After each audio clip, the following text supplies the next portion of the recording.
Very nice. Hello and welcome to our International Women's Day celebration. My name is Zoreh Rezazadeh, the President of UNESCO Body and Mind Wellness, or referred to as UNESCO BMW. For your information, this program is recorded. Today, we want to celebrate Women's Day that happened on March 8th. But because our programs are set up for Sundays, we do that celebration today. Let's go through a little bit of history of Women's Day. International Women's Day is a day when women in many countries around the world are recognized for their achievements without regard to divisions, whether national, ethnic, linguistic, cultural, economic, or political. Together, women demand civil, social, political, and righteous rights in a declaration of sentiments and resolutions. It all started in 1908 with the garment workers' strike in New York, and was officially recognized by UN National, and in 1977 and years after that, for 4 times this celebration through UN is a custom now.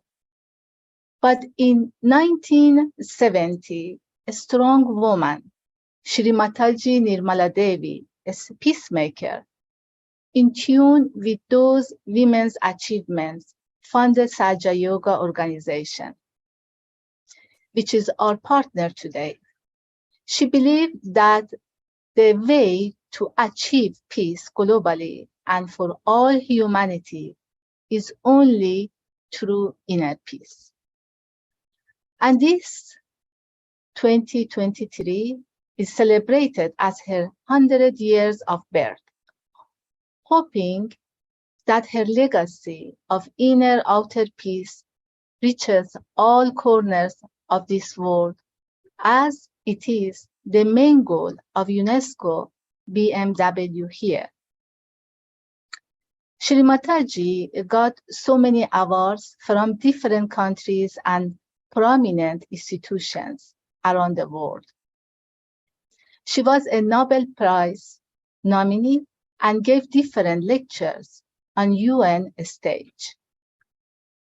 We have also a proposal in collaboration with Sahaja Yoga, our partner, that is called Moments of Peace series, in honor of this humanitarian, Shrimataji Nirmala Devi, celebrating her 100th of birthday and also peace legacy. This proposal is about a series of events hosted in different municipalities, hopefully across the world, indoors or outdoors, as the weather allows, with different activities, meditation and music. It is open to young adults, high school and college students. All are invited to participate actively in this event and learn the practice of inner global peace with us. We welcome participants of all and any background. So if you have any desire to join us in celebration of these 100 years of moments of peace, please join us, or you can write to unescobmw@gmail.com or on our website, unescobmw.org. Contact us and see if we can together bring those moments of peace to our society, community, and beyond.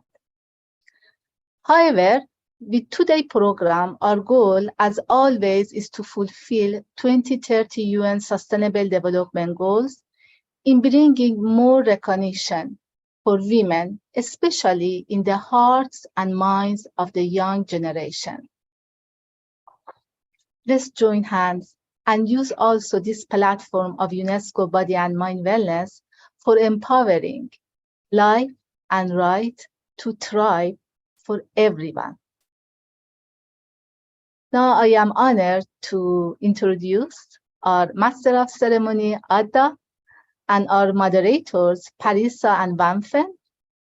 They will take care of this program today. Hello, Adda and Parisa, Wanphen.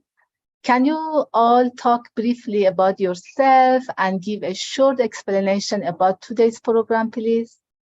The floor is yours. Thank you. Thank you so much, Zoreh, and welcome everyone to this beautiful program that UNESCO BMW put together. And hello, Parisa and Wanphen.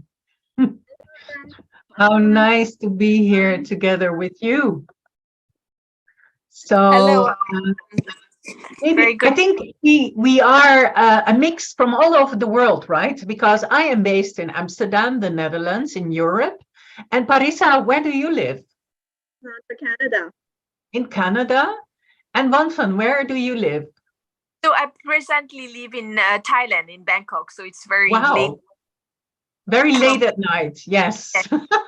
So thank you for joining us so late at night. And I know that halfway through the program, you have to go to bed because otherwise it will come too late. So for me, myself, it's 5 p.m. In the afternoon. So still a very reasonable time. Maybe it's nice if we introduce ourselves a little bit. Wanphen, maybe you want to start? Sure, thank you very much. So thank you to UNESCO BMW for this invitation as well. Just very briefly, so my name is Wanphen. I'm Thai French and I'm working with the United Nations actually as Program Management Officer. But I have lots of pastime, and meditation is really something that I have very much deeply ingrained in me. I've been practicing for nearly 40 years. When I was a kid, I started early, and then it's been my best coping strategy through all the challenges of life, the ups and downs, and it brought tremendous peace and a whole toolkit. But we'll tell you more about it. And just to say also that one of my other passions, Indian classical dance, and I love Bharatanatyam, performing a few hours ago, so it's been a packed weekend, and I'm happy to close my week with you all.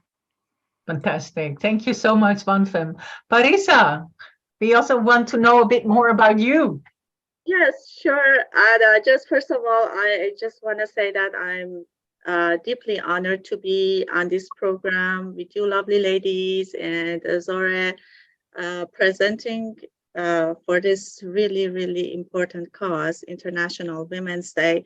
I'm Iranian Canadian, live in Toronto. It's 12 p.m., noon in Canada, in Toronto, actually. Okay. A little bit about myself. I'm a mom, 2 girls, living in Canada with my family.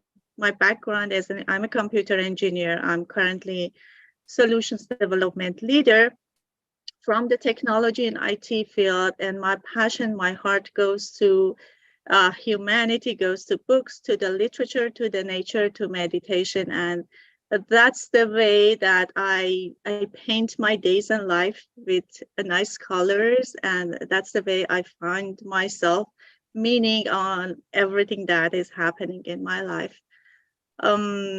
Yeah, that's it about me. Thank you.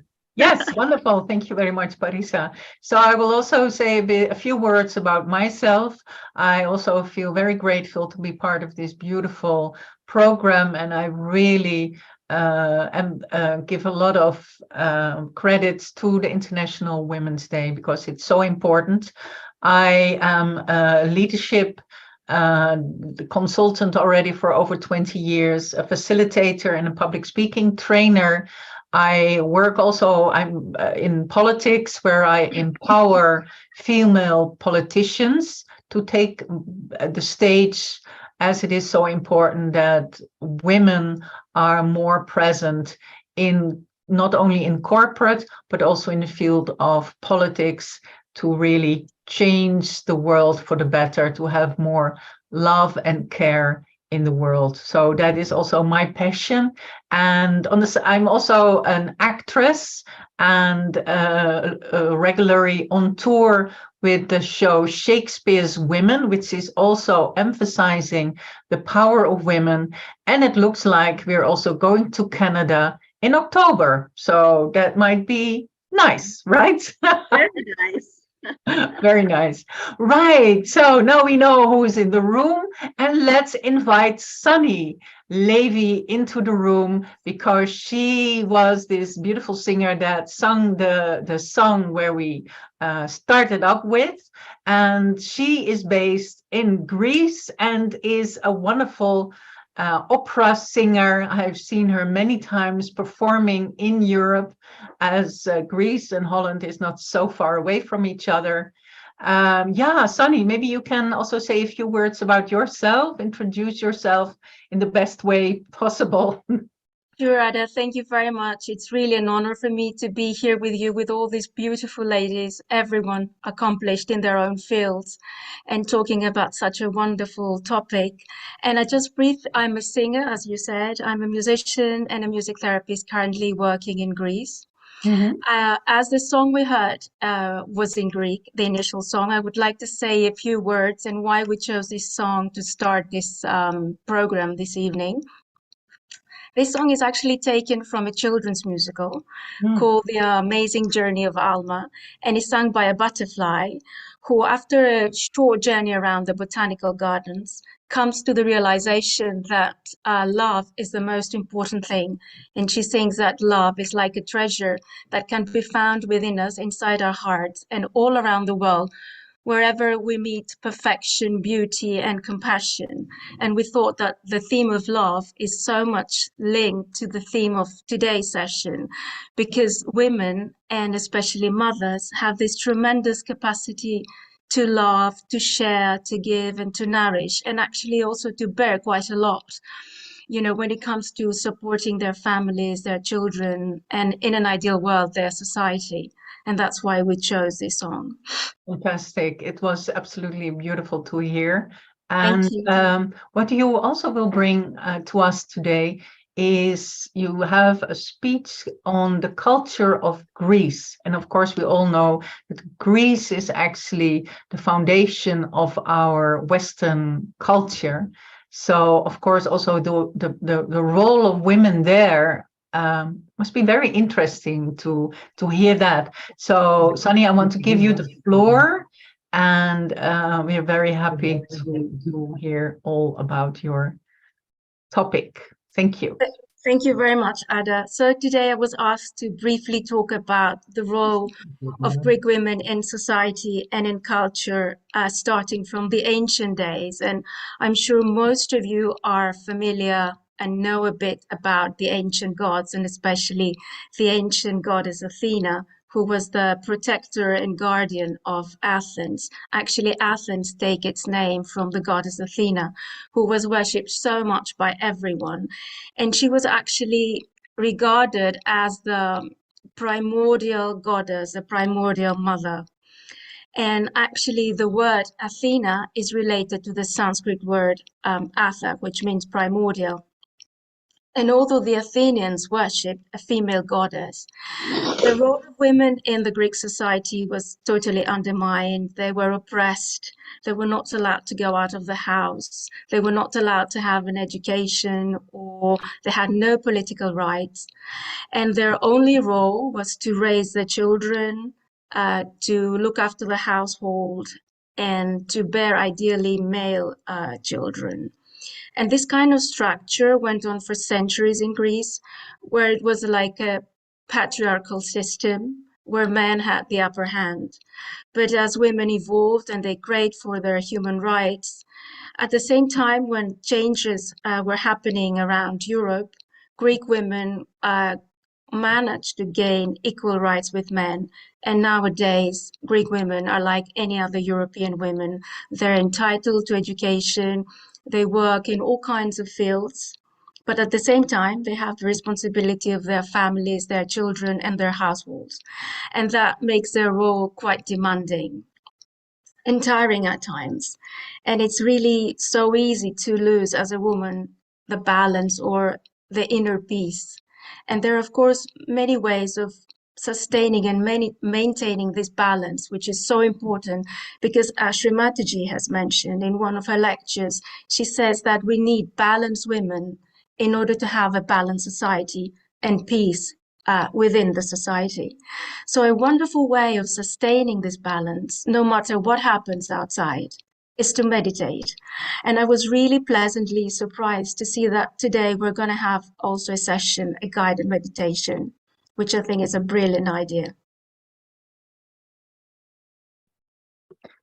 That is wonderful. Thank you so much, Sunny. That is so true. It's very important to stay in balance.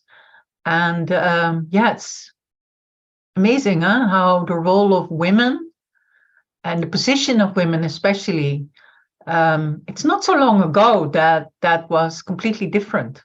Exactly. I think it was around 1950, around that period where women started to gain more confidence in their beings and started to rebel against this oppression. Yes, and also I think maybe the understanding was there that yeah, we need more the women in the society as well, and not only in the house. Exactly. Also, women's right to vote is quite recent, right? Right. Correct. Quite recent. I think around 1960. Yeah, 1960. Yeah, exactly, something like that. So that's quite amazing. Wow. So thank you so much for sharing all this with us. And thank you very much. We are very grateful that you were with us. And Parisa, how do you see that actually? I mean, you grew up in Canada, or you grew up in Iran? You are from Iran, right? Yes, yeah, I grew up in Iran, so it's about 2 decades that I've been living in Canada. And yeah, but it was great to hear from Sunny of the journey of the women in Greece, from the time that people would worship a goddess Athena, and then they all forgot about the energy and feminine power that will empower everyone, not just women, and the journey of down and up, which is something that women of Iran are going through right now, and that's what I like to talk about, Adda. Great. So life, freedom, it's what they are chanting in the streets of Iran, and that's what I like to talk about. Okay, great. In that case, I'll leave, and I leave the floor to you to talk about your subject on women, life, and freedom. Thank you. Thank you. Women, life, freedom is what women have been chanting in the streets of Iran since September 2022. It was after a girl named Marzhei Abedi Mahsa heartbreaking death when she was arrested for not having proper hijab. Women of Iran have been protesting against anti-woman rules. They are protesting and they're supported by men. This protest actually started from really young girls. It's extremely impressive, their courage and their bravery against the rules of a regime that is hiding its dark, male-dominated dictatorship under religion's mask. I don't want to talk about regime and the politics at all. Everyone knows they're all around the news. The world knows what is going in Iran, and they know about people that have been beaten, poisoned, arrested, and imprisoned for the protests. What I want to bring attention in my short talk is to this message, women, life, freedom, how important it is. Not just to the women in Iran, in Middle East, or in a certain area of the world, but to all of us, to everywhere, for our whole world. Well, psychology teaches us that there are two types of forces, two energies, two archetypes within all of us, feminine and masculine. And it's just through connecting to both of these energies, to these qualities, and awakening all of them, is that us human beings can grow. It's just through the balance between these two energies that we can grow to our highest potential. This balance, this reach out to these two energies, two complementary energy, is actually the beginning of our spiritual growth. This is not just limited to individuals. This also applies to the societies.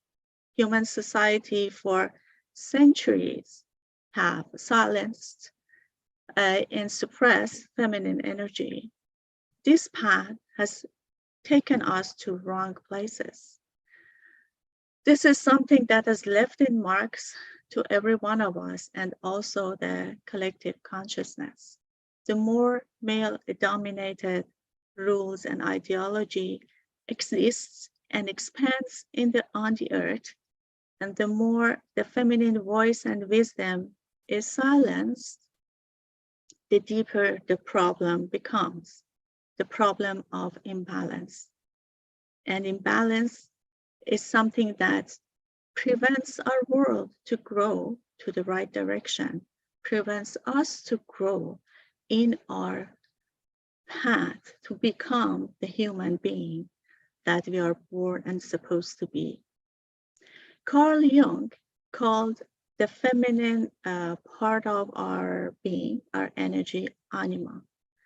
Anima in Latin means current air, wind, breath, vital principle, life, soul.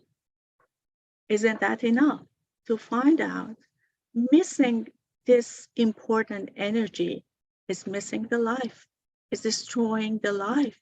That's what's happening in our world right now. Woman is the creature that creates. Woman is the bridge between past to future. Woman is the one that resides in the present moment because it nourishes. Woman is the one who nourishes the seed of life, the growth of tree of life. Our world is desperate for a mother. Our world needs mothering energy. If mothering energy was present, there would have been no wars. There would have been no atomic bombs. There would have been no challenges as far as poverty, destroying nature, climate change, global warming. If mother is there, everything is in balance. Where is this mothering energy? Where can we find it? Over the mountains, top of the mountains? No, it's all within us. It starts from us. This mothering energy flows in the nature everywhere. But for us human beings, there is a difference. She is there, but she sits quietly and waits for us to desire her, to sought her, to look for her, to awaken her. That's the difference. Human beings have the choice. We have to seek for it. We have to want it. And as soon as we pay our attention to our inner peace, to our inner energy, it starts to grow. It starts to expand from within us and reflects to our whole world. Sri Mataji Nirmala Devi, the founder of Sahaja Yoga, in 1970 brought this message to all the human beings. She just gave us a treasure map to the treasure within us. All the forces, all the energy, all the capabilities that are born with us. This is the time that we can reach out to them, we can connect to them, and we can awaken that in ourselves, to our family, to our society, and to our world. My friend Wanphen will talk more about seeking this inner energy, inner powers, and guide us through an experience of meditation. But I want to end my talk by coming back to woman, life, freedom. It is our responsibility, men and women, to awaken and strengthen feminine energy and qualities within ourselves so that our life and our world comes to balance, so that the tree of life grow within us and in our society, and then freedom from the war, from the fights, from the inequalities, from the poverty, destruction of earth, all in all, will come soon after, when the tree of life gives us the fruits of peace, the unity, the compassion, the love. This is not easy, my friends, and this is not a short path. We have to go there together. And let's not forget Iranian women's fight for their rights, life, and freedom. Thank you very much. Thank you so much, Parisa. Beautiful talk. And indeed, Wanphen, let's also invite you to come back into the room. So Parisa, actually, you're saying this is this feminine energy lies in all of us, also in men. So men and women, all, yes. And of course, the freedom struggle of women in Iran is what could we do? What could the society do to help? What could these, how could they deal with this? Well, they go their paths, right? This is their path. But what we can do, it's just keep our attention on them. Keep our attention and support every woman around the world. You know, we are all connected. There is just one. So whatever happens to a girl in Iran, in Africa, in Canada, it has an impact on every single one of us, not just now, even in future, because it's the collective consciousness. So this connectedness requires us to be aware of what's going on, not just in ourselves, but around the world. So I would say, Adda, keep attention on what's going on, but more importantly, keep our attention in ourselves, in the feminine energy within us, and let it grow and enlighten us and everyone else's life. Wonderful. So how do you see that, Wanphen? Is it like improving your own feminine energy that can also influence the world? Is that something we should do? Well, yes, definitely. I think I mean, you're preparing the ground really well for what I wanted to share. And I think I totally agree. I mean, can't agree more with what Parisa said regarding really that really vital need, really dire need for these qualities, nurturing qualities to come through and to manifest more strongly. And in many ways, I think that's what we all, it's like the need of the hour. We are in such a crisis. There are so many crises around the world. Of course, we also need to keep sight of the fact of that over so many years of development, there is actually less conflicts in general in the world than there used to be. But still, I think we're going through tremendous times of changes and turmoil. And I think very benevolent and loving and caring, soothing qualities are so direly needed. And whether we think in terms of being a man or a woman, or or in between, because nowadays many people think not binary, definitely these qualities are so direly needed, these motherly nurturing qualities. But should I get started into? Maybe that is a good idea. Let's experience your session on meditation and finding this inner source of peace. So yeah, I will go away from the stage, and I leave it to you, Wanphen. Is that okay? Yes, sure, Adda. But just before you leave and before I get into my few minutes, there was just one thing I wanted to react, and not necessarily react in the sense of a disagree, but Parisa, her last few words, very beautiful, related to that. I mean, urging us to to think, to keep our attention on other. And I just wanted to say how it's such music to my ears to hear that, because I often reflect on that myth of separation. In a way, I was myself working for so many years. For example, in New Delhi, my family was here in India for about 7 years. I was working in India, my family was in Bangkok. And I always kind of really meditated on that myth, this illusion of separation. In so many ways, that was true for my immediate circle. But in so many ways, we are so connected. And I think, of course, nowadays, the technology and all proves that even more than ever. But even at a certain level, through our attention, through our it's so much powerful to think that way, that in fact we're really one big family, and everything that affects one would affect the other. But I think through meditation, maybe we have the tools to almost expand our consciousness in that direction. And I think that's one of the strengths of the method of meditation founded by Sri Mataji, whose 100 years we're also celebrating this month. Let me then get started. Yes, and I think please do.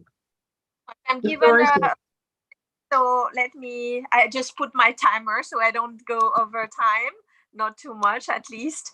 Can I ask you to kindly then share the screen, because I'm connected from my phone. For some reason, I couldn't easily connect with my laptop. So yes, thank you so much. I have just a few slides to support the process, and if you don't mind, I have to wear my glass because it's small on my phone.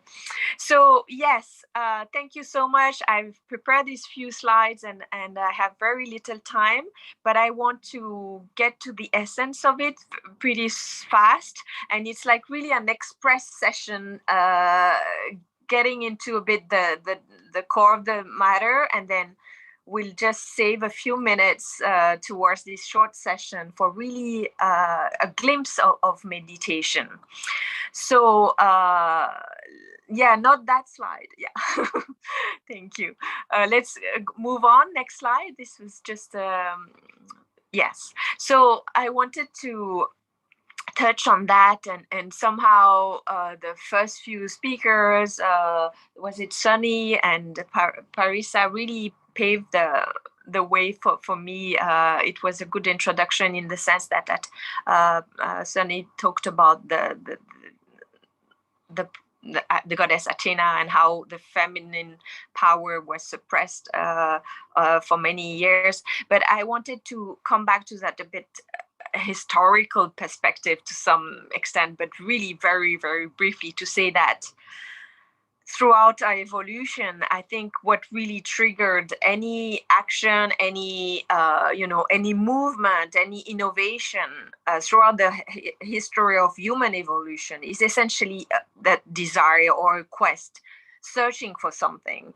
And I wanted to reflect on the fact that the object of our search has been really evolving over time, from the most primitive, search for food, for shelter, to over time really to more subtler desires or subtler things, and to more complex. And I think nowadays we've reached a certain level of development in so many ways, at least for many countries around the world. Of course, there's so many who are still living in great hardship and are still searching for the, being able to meet the most basic desires. But essentially, this quest has been something that has always been there, and to subtler and subtler things.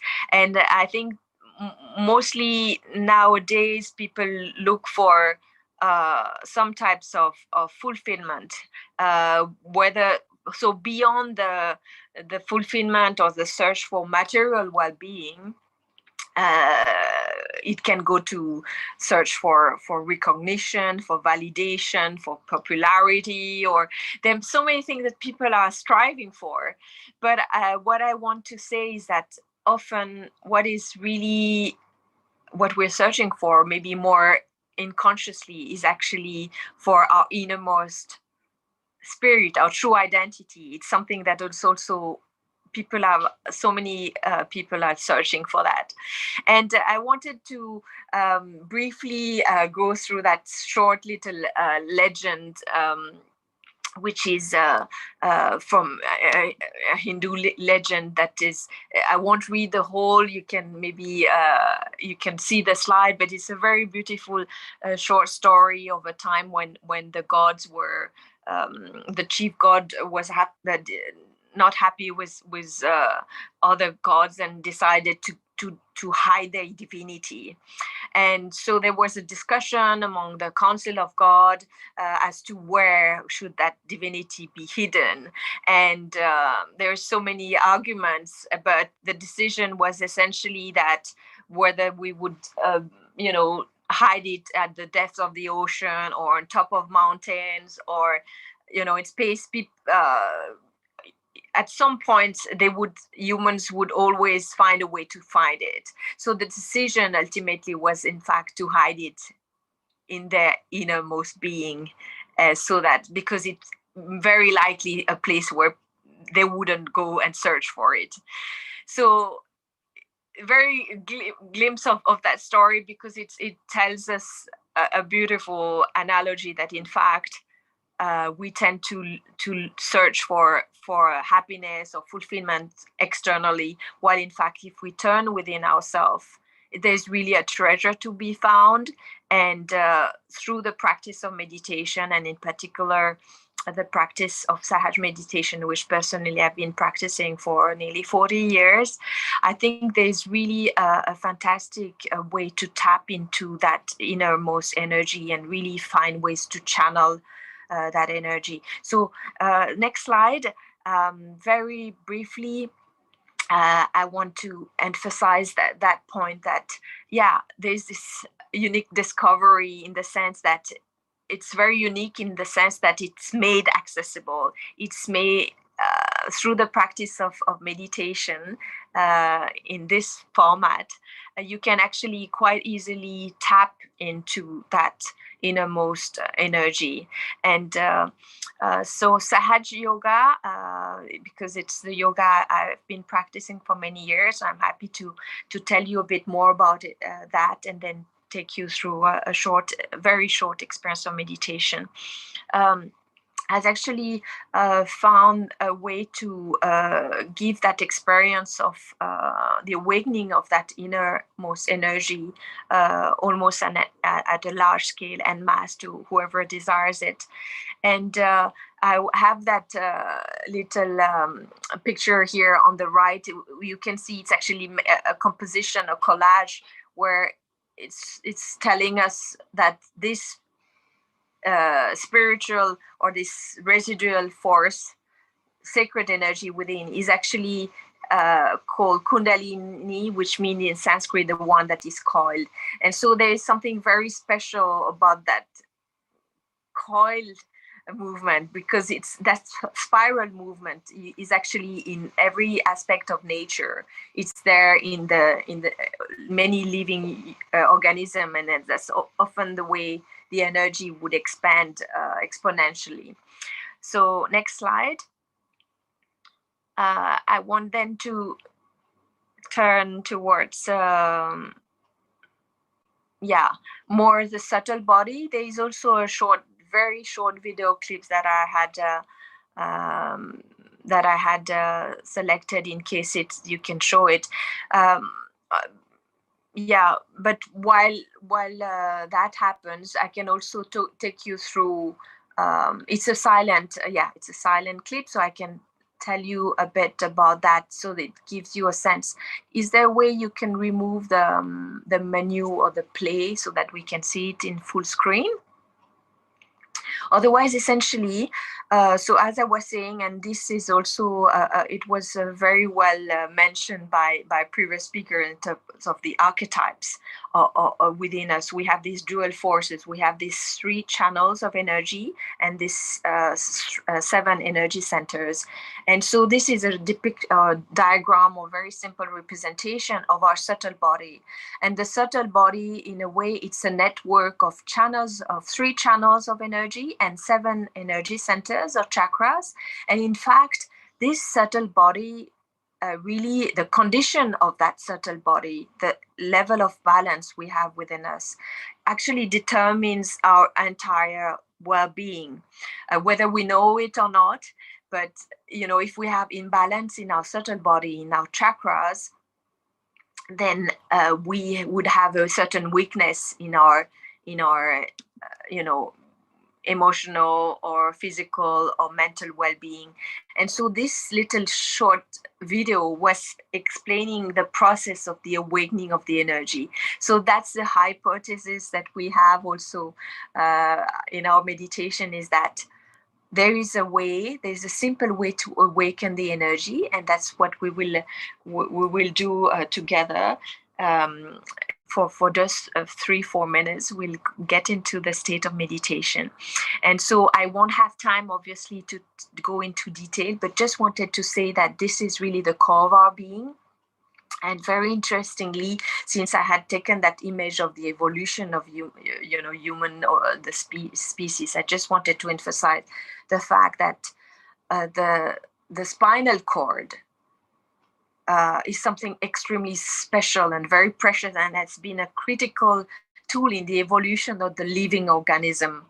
And so it's very interesting that, the sacrum bone, which is this triangular shaped bone at the base of the spine, that's where this dormant sacred energy resides and can really be awakened, and by this simple method of meditation. And so it's something really special. Everything is meant to be, everything is very well placed within, and it's just a matter of trying to finding the switch. So that's what I would propose that now we do all together. So if you are kind enough to join us in that process of meditation, so I'll just take 3 minutes. And sorry, I'm getting messages at the same time. And we'll get into the meditation. So let's just get straight into it. As usual for meditation, it's very good to be very, comfortably sitting on your wherever chair or on the floor. And then we will essentially place our hand. It's just a short protocol I will show you, and then we can do it together with our eyes closed, just to awaken the process of meditation, to help us get into a state of meditation. There is a simple way by which we awaken some of the quality of the chakras. We won't go into details, but we'll just do 2 or 3 main energy centers. And we'll start with the heart, and then on our left shoulder, and then on the forehead, and then on top of the head. Just a very simple process, just to awaken, or to try and awaken the energy. Normally it's a bit of a longer process, it's just compressed. so that you get a glimpse of that, and then we can always be in touch, and you can practice more if you're interested. So let's get started. And so just be relaxed. Essentially, your hands on your, on your legs, and you don't need to memorize. I'll just tell you and guide you through it for this next few minutes. So just sit then comfortably with your eyes closed and try to internalize your attention. I hope my voice coming out loud enough. And so let's bring our attention within ourselves and breathe in slowly, deeply. And so that process will essentially work on the left side of our body, simply because the left side is the side of the desires, of the emotion, and it's what we want to awaken first for that action, for that energy to rise.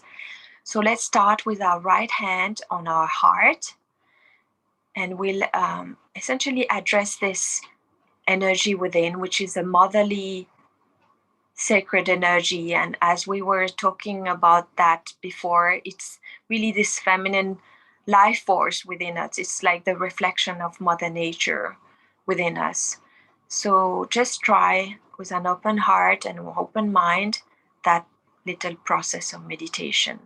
So with a hand on the right, with our right hand on the heart, here we'll say a few times, and we can address this energy, this sacred energy, as Mother, to keep it simple. Mother, I am the pure spirit. So this is one way to go very deep inside us, beyond all our identifications or, everything we think we are in terms of nationality, profession, and all that. Just leave that aside, or go much deeper level of our being. It's our spirit, our true self, our eternal self.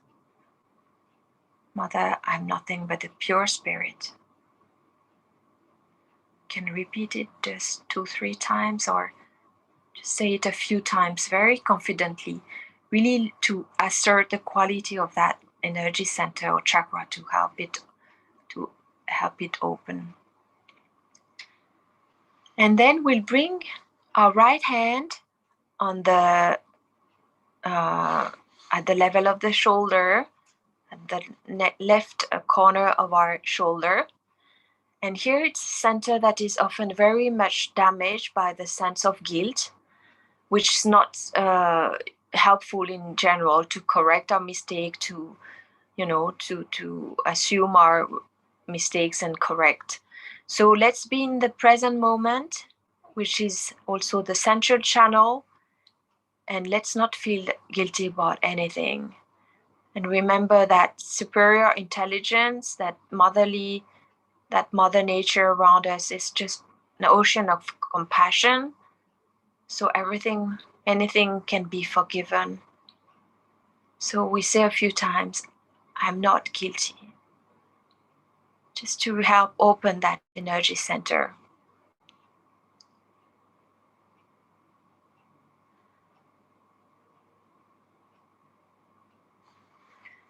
And then we will bring our hand on the forehead, which is the sixth center, and it's very much constricted and blocked by all our thoughts, our mental activity, our planning, and any tension we have, angers.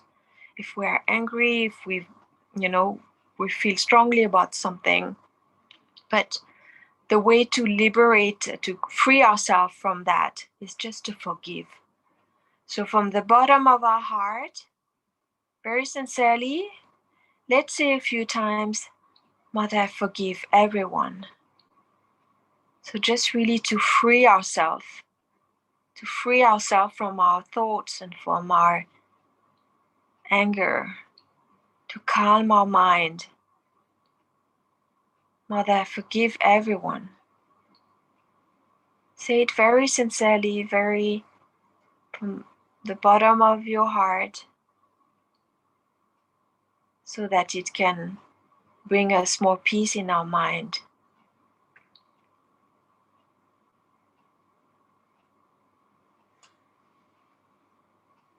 And then finally, the last step, and then we'll stay in silence for a minute or so. We bring our attention to the top of our head, and the hand, it can help us put the right hand, the center of the palm, on top of the head. The last chakra, which is often described in many scriptures as the 1,000-petal lotus, because when the energy is awakened, it can help us blossom and help us with the connection, the yoga, which is the union with the all pervading energy around us. So here, for that last step, we simply ask for the awakening of that energy to help us reach a state of yoga. Yoga is much more than the physical yoga that is so popular nowadays, but yoga ultimately is a state of mind, it's a state of union. So we pray for that awakening. Mother, please give me my self-realization, which is the awakening of that energy. And let's desire it very sincerely for that to happen, because the desire triggers that process as well. Mother, please give me my self-realization, or open my 7th chakra so that I can establish the yoga. So whatever way you want to formulate that, this is the purpose. Give me the yoga, true yoga, or my self-realization.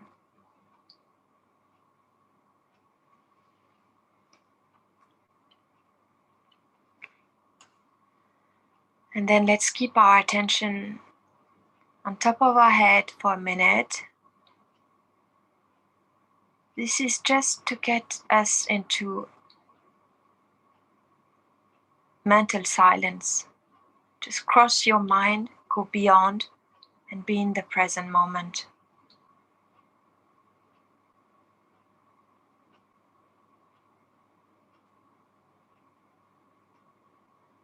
And that's a bit your ivory tower. Anytime you feel stressed or sad or with negative emotions, just try to come back to that zone where you are in peace inside you.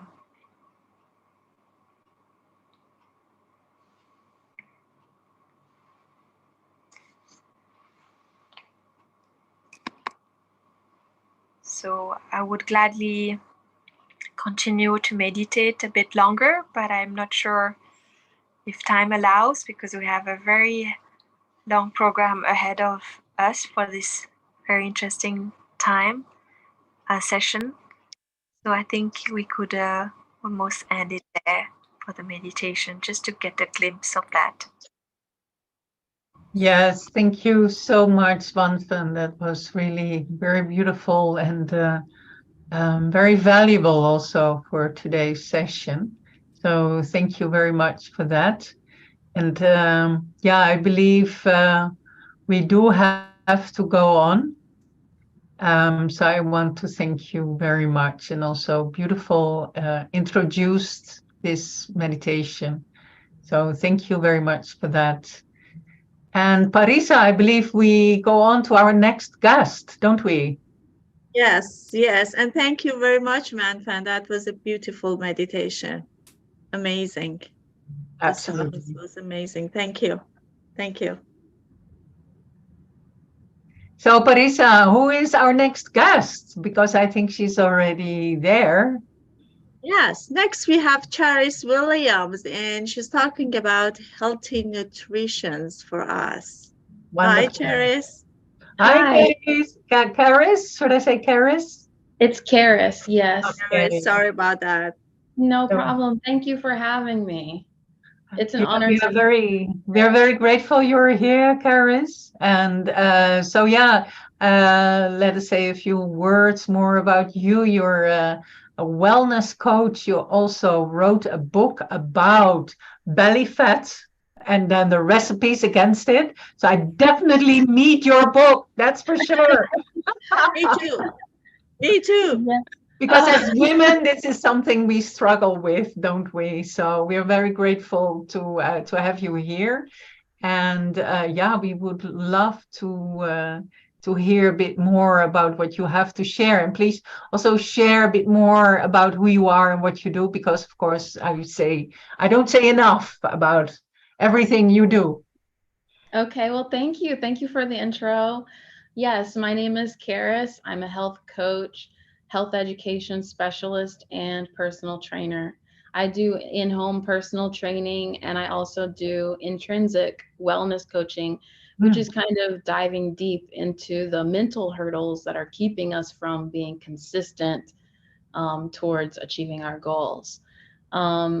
I wrote the Belly Fat Recipes book because a lot of people have a difficult time coming up with recipes that are compatible with a belly fat loss diet. And the thing about belly fat is that there are a lot of things that are being pushed that actually promote the accumulation of belly fat. Yeah, so it's really important to get clear on the proven methods of how to like slim our waist, how to get rid of the fat that's accumulating around our organs, that toxic visceral fat. Yeah. Belly fat. Say what? No, I just want to say maybe we should just leave the floor to you, because you're going to give us a lot of healthy nutrition advice today. So the floor is yours, Charis. Thank you. The thing about belly fat, it's for women in particular, we often have issues like hormonal issues with like PCOS or hirsutism, fertility issues, and belly fat is something that contributes to these issues, because belly fat is related to high blood pressure, high LDL, the bad cholesterol, high triglycerides, which in research is often called a hypertriglyceridemic waist. Belly fat is also related to low levels of the good HDL cholesterol and metabolic dysfunction like diabetes. It's related to heart disease. It's related to fatty liver, excess cortisol, as you probably know, which is the stress hormone, and excess inflammation. And lastly, belly fat is related to a poor nutrient profile. So what often is the case is that people cut down their calories because they want to lose weight, but they're not increasing the nutrient content of the food. So they're not correcting those nutrient deficiencies that are quite common among people who have central obesity, which is belly fat obesity. So when losing belly fat, if you want to lose it in the most ideal way, you want to approach it from a lifestyle perspective. You want to make sure you're getting your adequate nutrition and make sure that you're avoiding certain things that can mess up your cholesterol, mess up your blood pressure, also blood oxygen levels. So if you have low blood oxygen levels, that can also contribute to belly fat. So when losing belly fat, it's not necessarily a calories in, calories out thing. It has more to do with the quality of the food that you're consuming. Okay. Let's see. And then I wanted to talk about some of the tips that I want to give you guys that can help you get rid of this belly fat in a more systematic approach. Okay. So one, remember that it's not about how you look. Okay. Belly fat is about your health. It's about how you feel. It's about our mental health, because often when we are stressed out, we are increasing the likelihood of getting belly fat. Okay. So when losing weight and you're finding out an exercise plan, you want to come up with something that is enjoyable. So let's say you go to the gym and you're stressed out and you're like, oh, I have to work extra hard. Got to push myself. Remember, when you're feeling stressed in those moments, that is an indicator of that stress hormone, cortisol. That is a belly fat causing hormone. So in losing belly fat, it's all about what helps me to enjoy myself, what gives me a good time. So this losing belly fat is not a bad experience, it's a good experience. All right, number 2, your plan has to take into account your likes and your dislikes. So basically, for me, for example, I like to go rollerblading. So when I want to get cardio, which is to increase that oxygen in my blood to help to lower my belly fat, I'm going to choose to go rollerblading because I think rollerblading is fun. So for other people, that might be biking. For other people, it might be going on a walk with friends or playing playground games, you know. All right, number 3, your plan has to include nutrient-dense foods. So with belly fat, excuse me, often people have nutrient deficiencies. And this is also quite common generally among people who are obese, because we have for years eaten foods that are low in nutrient content. So processed food, junk food. That means all the years in which you were eating junky food are years in which you have robbed your body of the nutrients that your body hungered for. Every time you get hungry, your body is asking you to give it nutrients. And if instead you're giving it things that are not nutrient dense, you're causing health issues in your body. So make sure you have a nice nutrient dense plan. Number 4, remove and replace habits in your life that contribute to belly fat. So if, for example, you are drinking alcohol on a daily basis, which is considered moderate intake is actually too much and contributes significantly to belly fat. Things like that, you're going to want to cut out or cut down significantly. So you have to pinpoint the things that contribute to belly fat. There are several things that contribute to belly fat. I wish I could talk about, but you might have to go on my website, sign up for my course, and it talks about it in depth, and you can find out what exactly it is that you're doing that's contributing to your belly fat, okay? Number 5, okay, you want to add in the things that your body needs. So often it's not what we're doing, it's what we're not doing. So for example, whole grains are absolutely essential for losing belly fat. In fact, it works in a dose response because it balances your blood sugar levels. And blood sugar levels, when your blood glucose spikes or it drops too low, it can cause cravings, or it can cause different sorts of issues with your metabolism. So making sure that you're doing certain things that you would not have normally thought to do, like getting your consistent amount of whole grains. So I believe I'm out of time, but yes, that's everything that has to do with belly fat. And ladies, this is going to really change your life. It balances your hormones, it gives you energy, it prevents disease, it lengthens your lifespan. And so if you can take these tips into account, you'll be really doing your body a favor. Thank you so much for allowing me to share this with you. Thank you very much, Charis. It's a beautiful and very valuable topic. I'm just wondering, when women get a little older, then you also have more belly fat problems. Do you have some advice on that?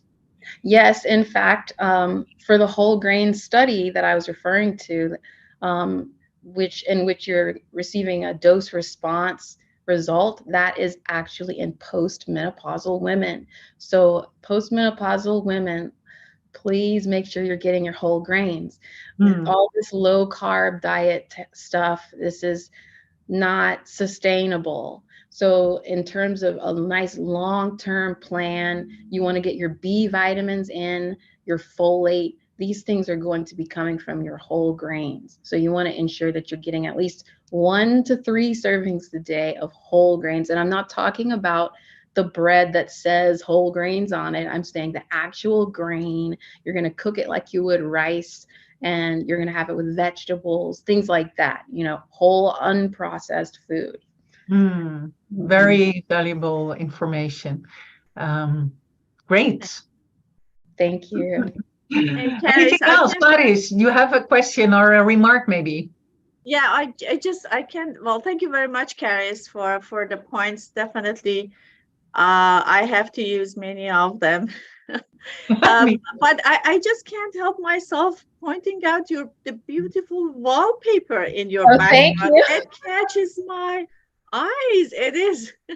And I think is this virtual? But no, that's real. That's the wallboard behind you. That's beautiful. Thank you very much. I'm in love with it too. Yeah. And it's nice to know that you have a lot of tips that you have to put in place, because when you have something to do, you know that you will get results. Yeah. Now, if you have nothing to do, it's like, well, why am I in the place that I'm in? And it's a hopeless realm to be in. So it's good that should be encouraging to you. And I also learned, Charis, that you just do one thing differently and it makes a lot of difference. So we may not need to do all 5, 6, 7, 10 points. Just grab one of them and stick to it. We will see the changes. Absolutely. And like, even for example, nut eaters, people who eat raw nuts, they have yearly losses in weight each year, whereas the average American gains 2 pounds every year. Wow. Yeah, very interesting. That is also very worrying. Oh my gosh. Every year, imagine. Yeah, it's like a losing battle almost, but once you know everything you need to know, then you're good. Yeah. So it's definitely not only exercising, but absolutely also the two together, right? Yes, exercise, diet, water, sleep. Those are the most important things you want to get right when you're getting on track with your health. Yeah, absolutely. Sorry, I suddenly have something with my laptop and my charger. Very unprofessional, but this is no problem.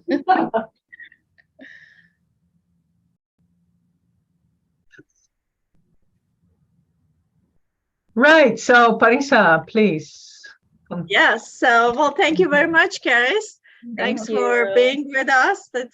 It was great. And the next speaker is actually the master of the ceremony, Adda. So Adda will talk about family and social engagement. What an important topic. Adda, please. Yes. So there is this, family. Family is, what is family actually? Family is important because it gives us a feeling of where do we come from? What is important for us in the sense of belonging? Because belonging is one of the main feelings of security, giving us a feeling of security. And if you feel secure, you also feel strong to go out into the world. And we all know how important childhood memories are. It is something that we keep with us our whole life, right? And also if these childhood memories are not so positive, So it is so important to give children that feeling of belonging and that feeling of security, because then you can also bring it outside. You can also bring it to the society. And it's very interesting what Khalil Gibran also said about family. Family fills your needs. And I can also imagine that you look at family from a way of not only family by blood.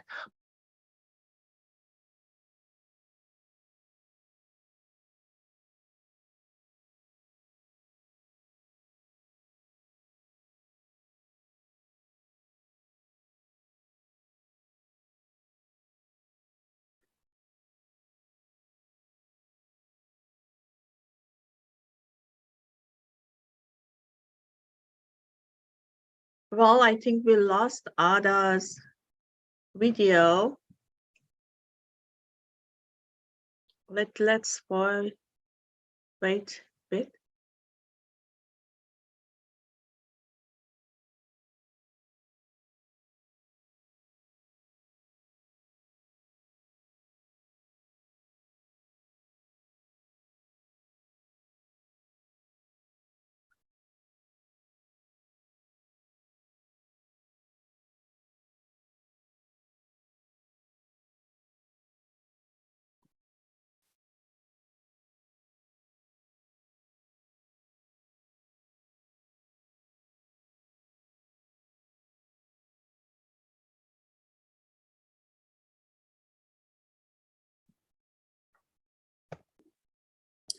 I am so sorry I'm late. No Hello. problem. Hi, Sara. Am I saying your name right, Sara? Yes, you are. Yes. Nice to see you. I don't know what happened to Adda's presentation. I think there's some technical problems there. Yeah, probably. Well, thanks for joining us, Sara. We can continue with the program. And yeah, so you are talking with us about youth and ableism. What an important topic. So do you want to introduce yourself, and then the stage is yours, Sara? Hi, I'm Sara. I suffer from multiple sclerosis, and being disabled / chronically ill has been a tough road to be on. I mean, I've suffered from MS almost my entire life, so I'm pretty used to it. But for this upcoming generation, I think that there are, I guess, very different and more accepted ways in order to,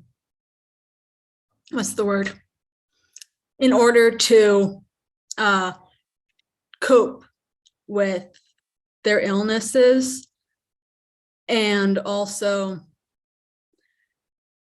cope with ableism and people who are judgmental,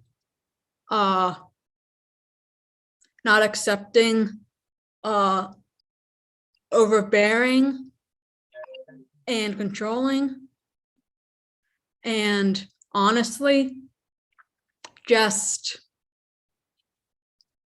terrible people, like people who misdiagnose you because they think that they know everything about your illness just from hearing that you have blank. And then they're like, no, you have something else, and it's this. And I mean, they're trying to help, but honestly, they're not at all. And ways that the youth, this upcoming generation, and also the kids and young adults dealing with a disability, deal with ableism and humans, basically. is one, ignore. Just if someone's being rude or mean, judgmental about your illness, you can just walk away. And if that's not an option, and I understand that, you can always cut them out of your life, or you can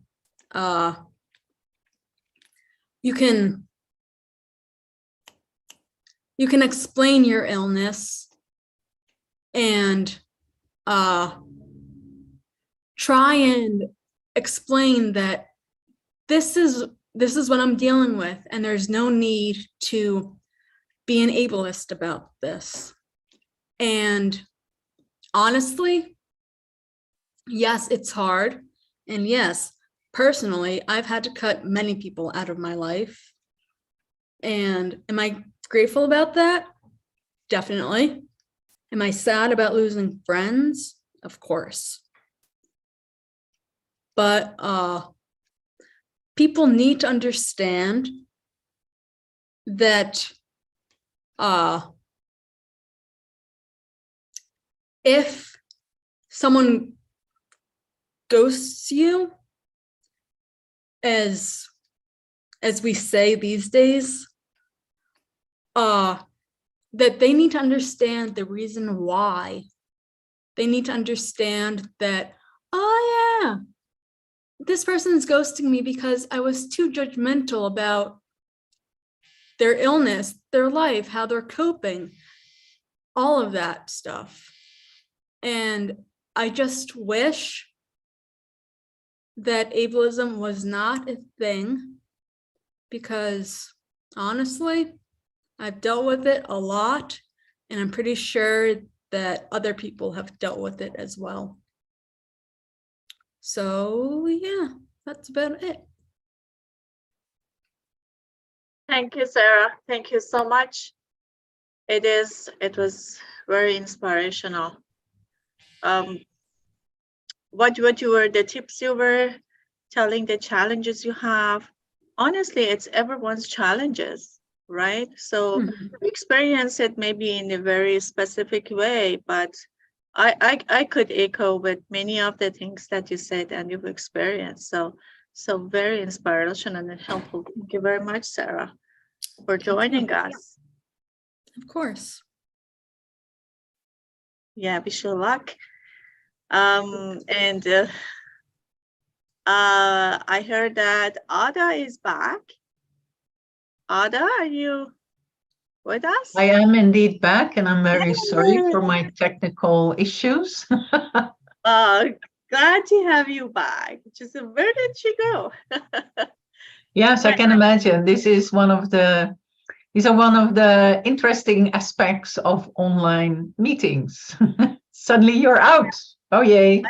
But I'm back. So thank you for taking up. It's so good to then be with more than one host, right? So you could immediately take it over, and you did a wonderful job with hosting our lovely Sara Wise. And thank you, Sara, for your topic and sharing with us how it is for you and what you're dealing with. So I'll try to go back to where I was. And I was talking about family, right? Family, how important it is to know where you're from, how important it is to have that feeling of belonging. And the moment you have that feeling of belonging and security, safety within you, you can bring it outside, and then you can bring it into the society. And looking at the topic of today, if you look at what was the most important woman in your life, it's usually your mother, right? So a mother, the motherly qualities are so important to have had in your life, and also to have as a mother yourself, but also to bring these qualities into the world and to have it into the society. So what do we see as motherly qualities? That are the qualities of taking care of empathy. And the moment you feel that security in yourself, you can also give that to others. You can feel the empathy for others, and you can also take care. An example that I want to give from my personal life is I already told you that I'm active in politics and that I empower women in politics.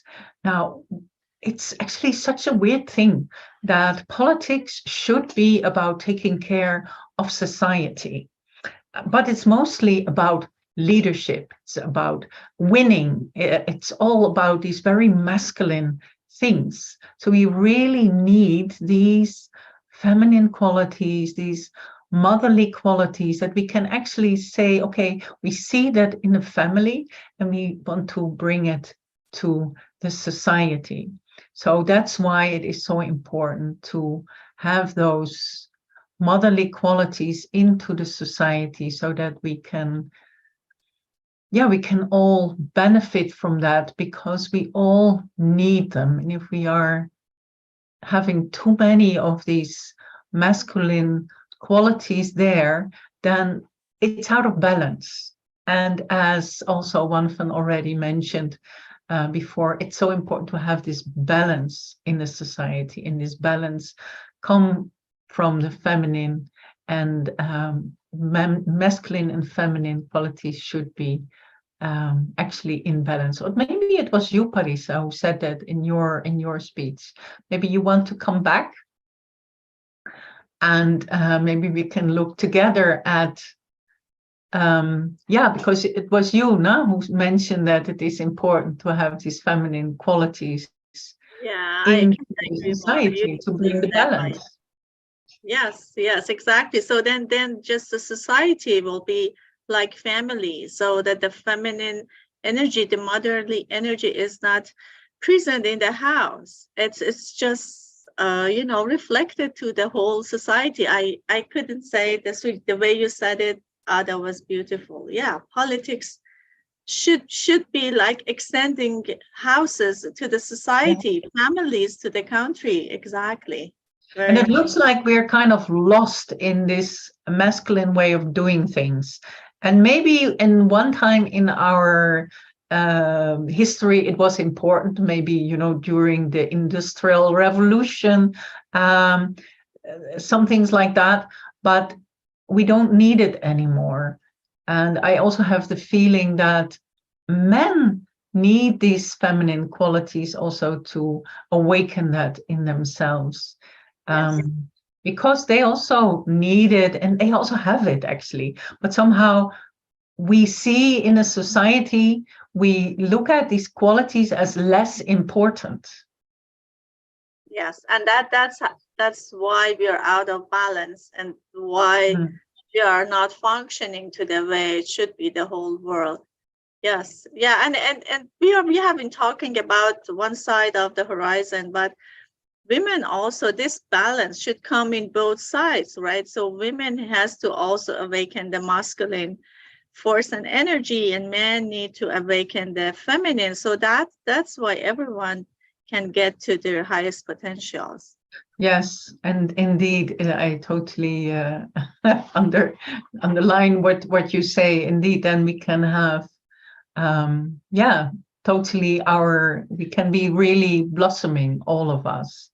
If we are more in balance, and that's also very beneficial for the children that we bring up. Yes, yeah, exactly. So if they learn it correctly from the beginning, they have good role models. We can imagine how good the world would be, how good is the future. Yes, exactly. Of course, then if we look at practicalities, we need to, our society, we need to work in the society in a different way, childcare, how to deal with that. In Holland, for instance, it's very normal to work part-time. But what is a problem is that only the women work part-time. That means that the women take all the caring and all the other duties upon themselves. So they work actually too hard, although officially you work only part-time. what would be good if maybe it becomes normal to work less hours. It becomes normal to work 4 days a week. And if as well as both parents can work 4 days, it's already a lot easier to also take care of children. And maybe you can also be a manager with 2 people, you know, 2 people sharing the same job. But I understand now that I say things that for Europe is already kind of normal to look at it in a certain way. I mean, we have big companies where we call it a duo management. So there are 2 people in charge, and ideally a man and a woman. So you can actually have those gender parity in the leadership. But I guess that is already a bit different in your part of the world. It might be a bit more different. I don't know. How is it that for you? Well, in Canada, it has been the movement. So the government puts this in the attention and has the gender equality in the management, in the governmental management. So ministers of the Canadian cabinet are half and half women, half men. So this is great. But you know, Adda, I think that these are great, but the change should come from within, right? It's also, that's the transformation of the way that we look at life, and every aspect of the life should come from within for men and women. It's not enough to have women in charge. It's required to change the way that we are thinking about, you know, our capability and the way that we, you know, reach out to our strengths. Absolutely. And the moment that we have that change from within, it's easier to bring that change to the outside world, to bring that change in a society, and even in the family, because then also the values in the family are so strong that it's easier to bring them to the society. When it comes from within, it's all natural. Yeah, it's absolutely. Easily the other side. So, yes, and thank you for having this very nice discussion with you, Parisa. Let's go to our next guest. And she's very special also. We have all these wonderful guests. Let's bring her in. She is called Ludmyla. Am I right? No, I'm not right at all. I think we have Adama. We have Adama, but I saw another message. It is Ludmyla. Yes. Hello, Ludmyla. Thank you for joining us. And you are actually from the Ukraine. Yes. So tell us. How do you hear me? How do you hear me? We can hear you very well. We can hear you very well. So that is fantastic. You live in the USA, but you are from Ukraine, right?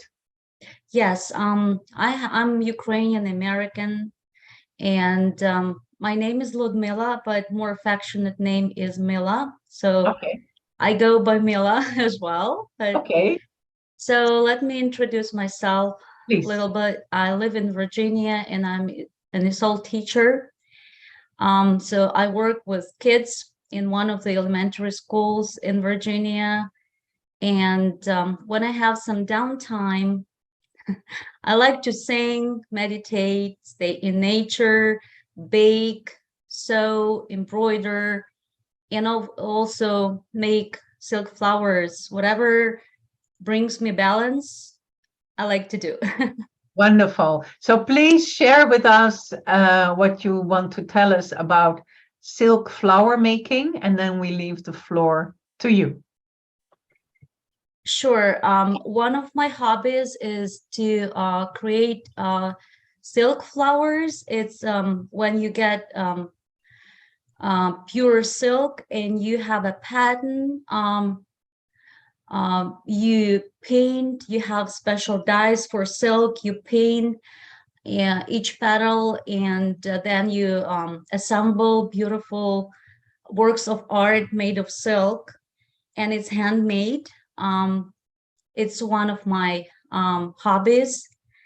I would like to talk not only about this hobby, I would like to bring some more information about Ukrainian women, because I'm Ukrainian American with nevertheless, I do cultivate and preserve Ukrainian traditions and culture. And so females in Ukrainian culture have always represented not only the hearth of home, but also spiritual values. And these spiritual values were passing down from different crafts, such as embroidery, ceramics, pottering, egg hand painting, floral crown making. It was from generation to generation. So when you go to Ukraine, you can come across many artists, and they are also women. And I would say that flower woven headpieces made of these flowers are a constituent part of the Ukrainian national outfit, along with traditional clothing such as embroidered shirts and dresses. They also, these flower crowns, or in other words, flower headpieces, it has a lot of names. They used to be amulets a long time ago and perform different functions. And also nowadays, not only in Ukraine, but in the whole world, there is kind of a, it has been a surge in national pride. I would say not only in Ukraine, but worldwide. And in particular, in terms of Ukrainian culture, flower crowns are extremely popular. And I would like to share with you how these flowers are made. And I would like to mention that it's magic when you're able to turn a piece of silk into beautiful flower or flower crown, whatever the design is. Let me share a video where you can plunge in the process of silk flower making.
Wow.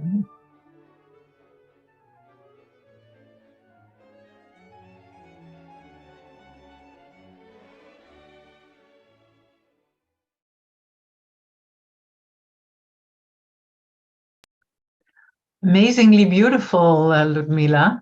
Wow. Thank you so much. They look very real. Yeah, I'm making them because it brings me closer to nature. And also I love to make outfits and different corsages and just to decorate people. And also it brings me balance.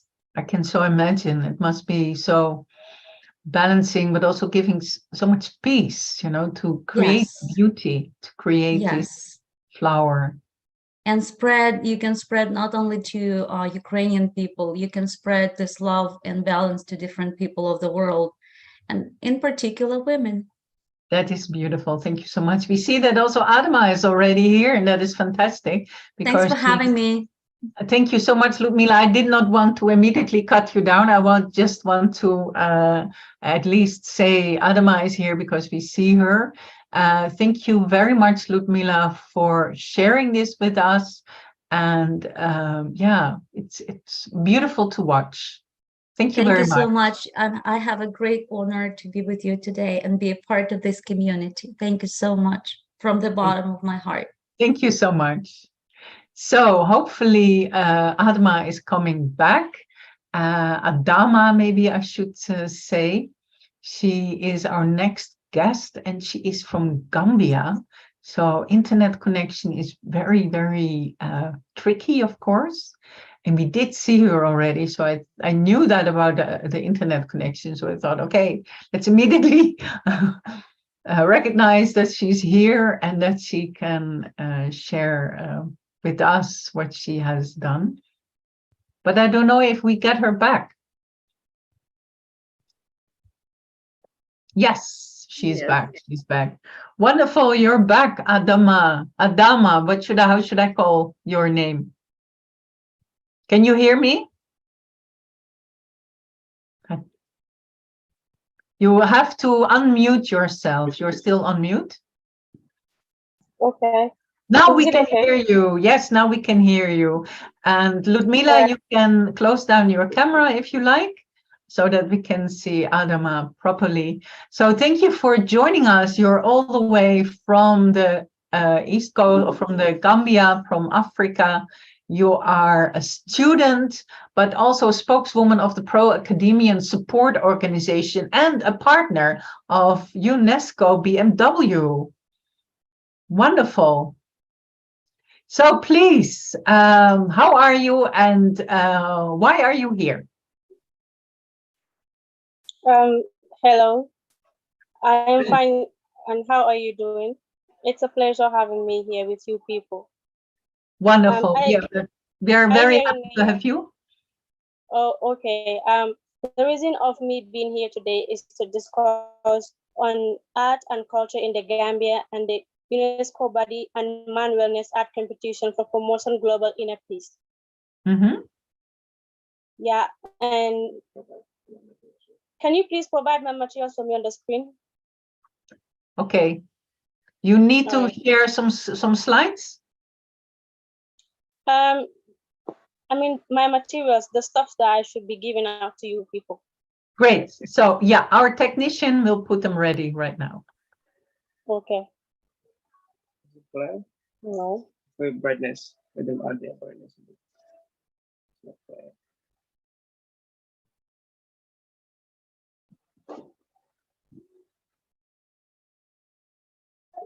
And I'm going, that is the first page. And then add the brightness. You're going to see it properly. That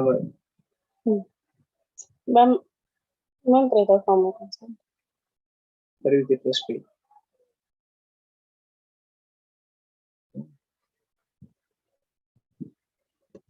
Okay, so you know, that's not, man get problem.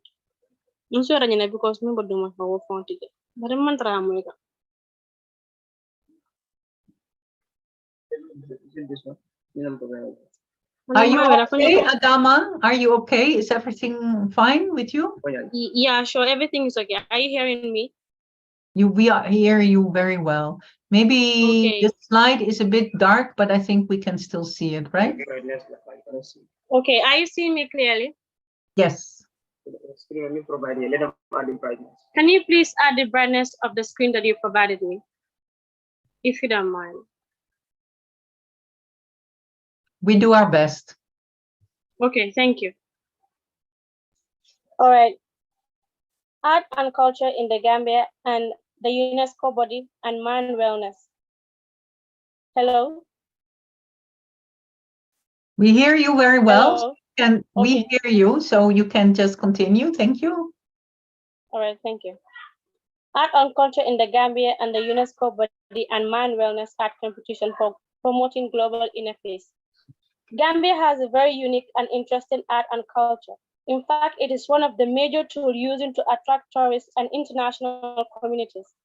It's a very wide area of expedition. If you want to understand the art and culture in the Gambia, you have to get into various tribes because each tribe in the Gambia has their own art and culture in various aspects, like music, food, masquerades, etc.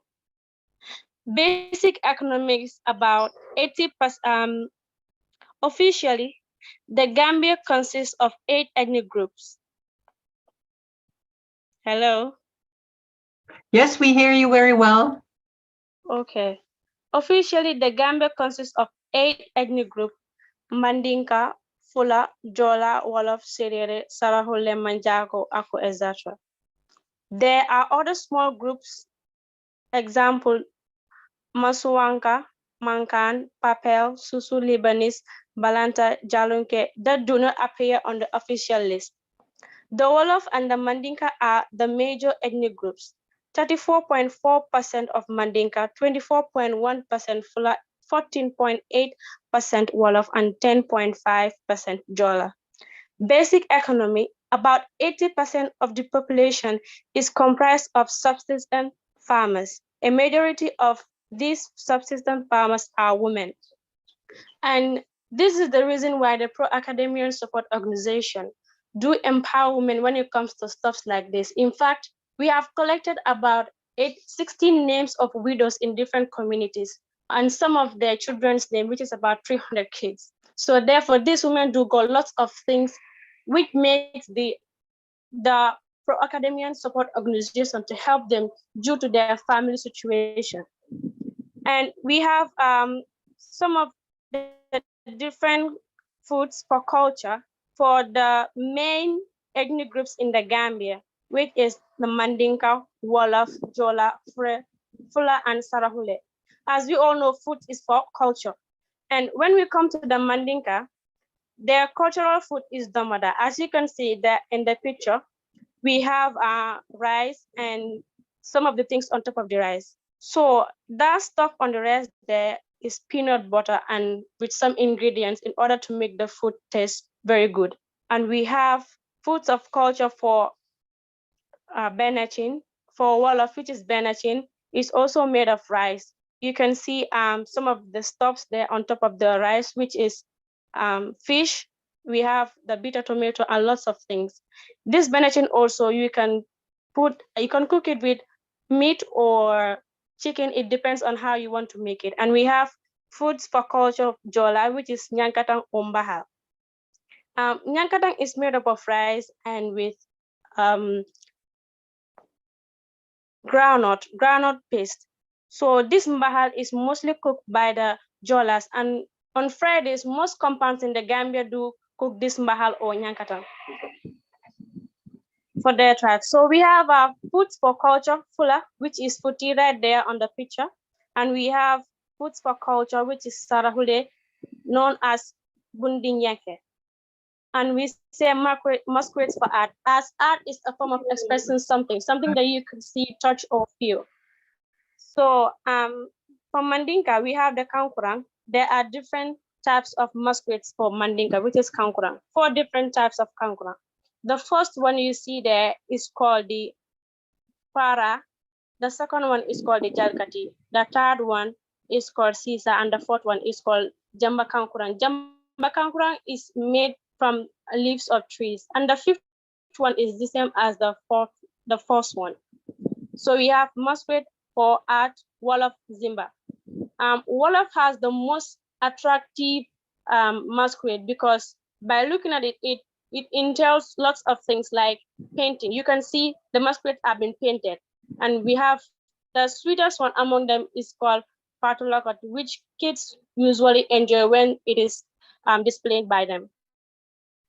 And we have the Fula known as the Mampara. You can see there, this Mampara, the way you look, like it's so tall because there are woods that they put on the leg in order to keep it firm on the ground.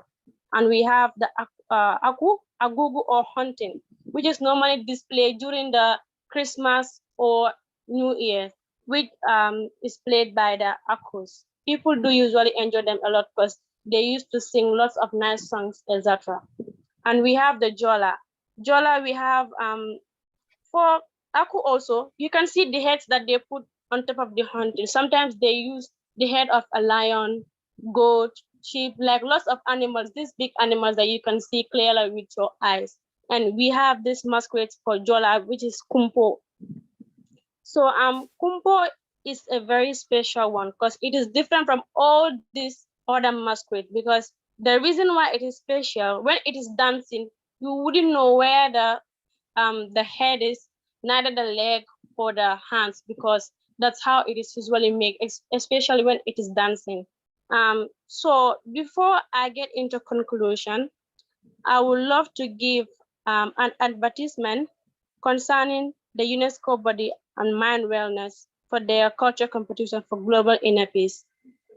As the pro-academian support organization considered as partner of UNESCO Body and Mind Wellness, this is the advertisement logo of UNESCO Body and Mind Wellness Arts and Culture Competition for Global Inner Peace, in which are part of the organizers and spreading it across the globe. It is open for all regardless of age, occupation, and location. It has 6 categories, which are music, poem, photograph, video, painting, and sculpture. The application has opened since February 1st, 2023 to April 15, 2023 as deadline.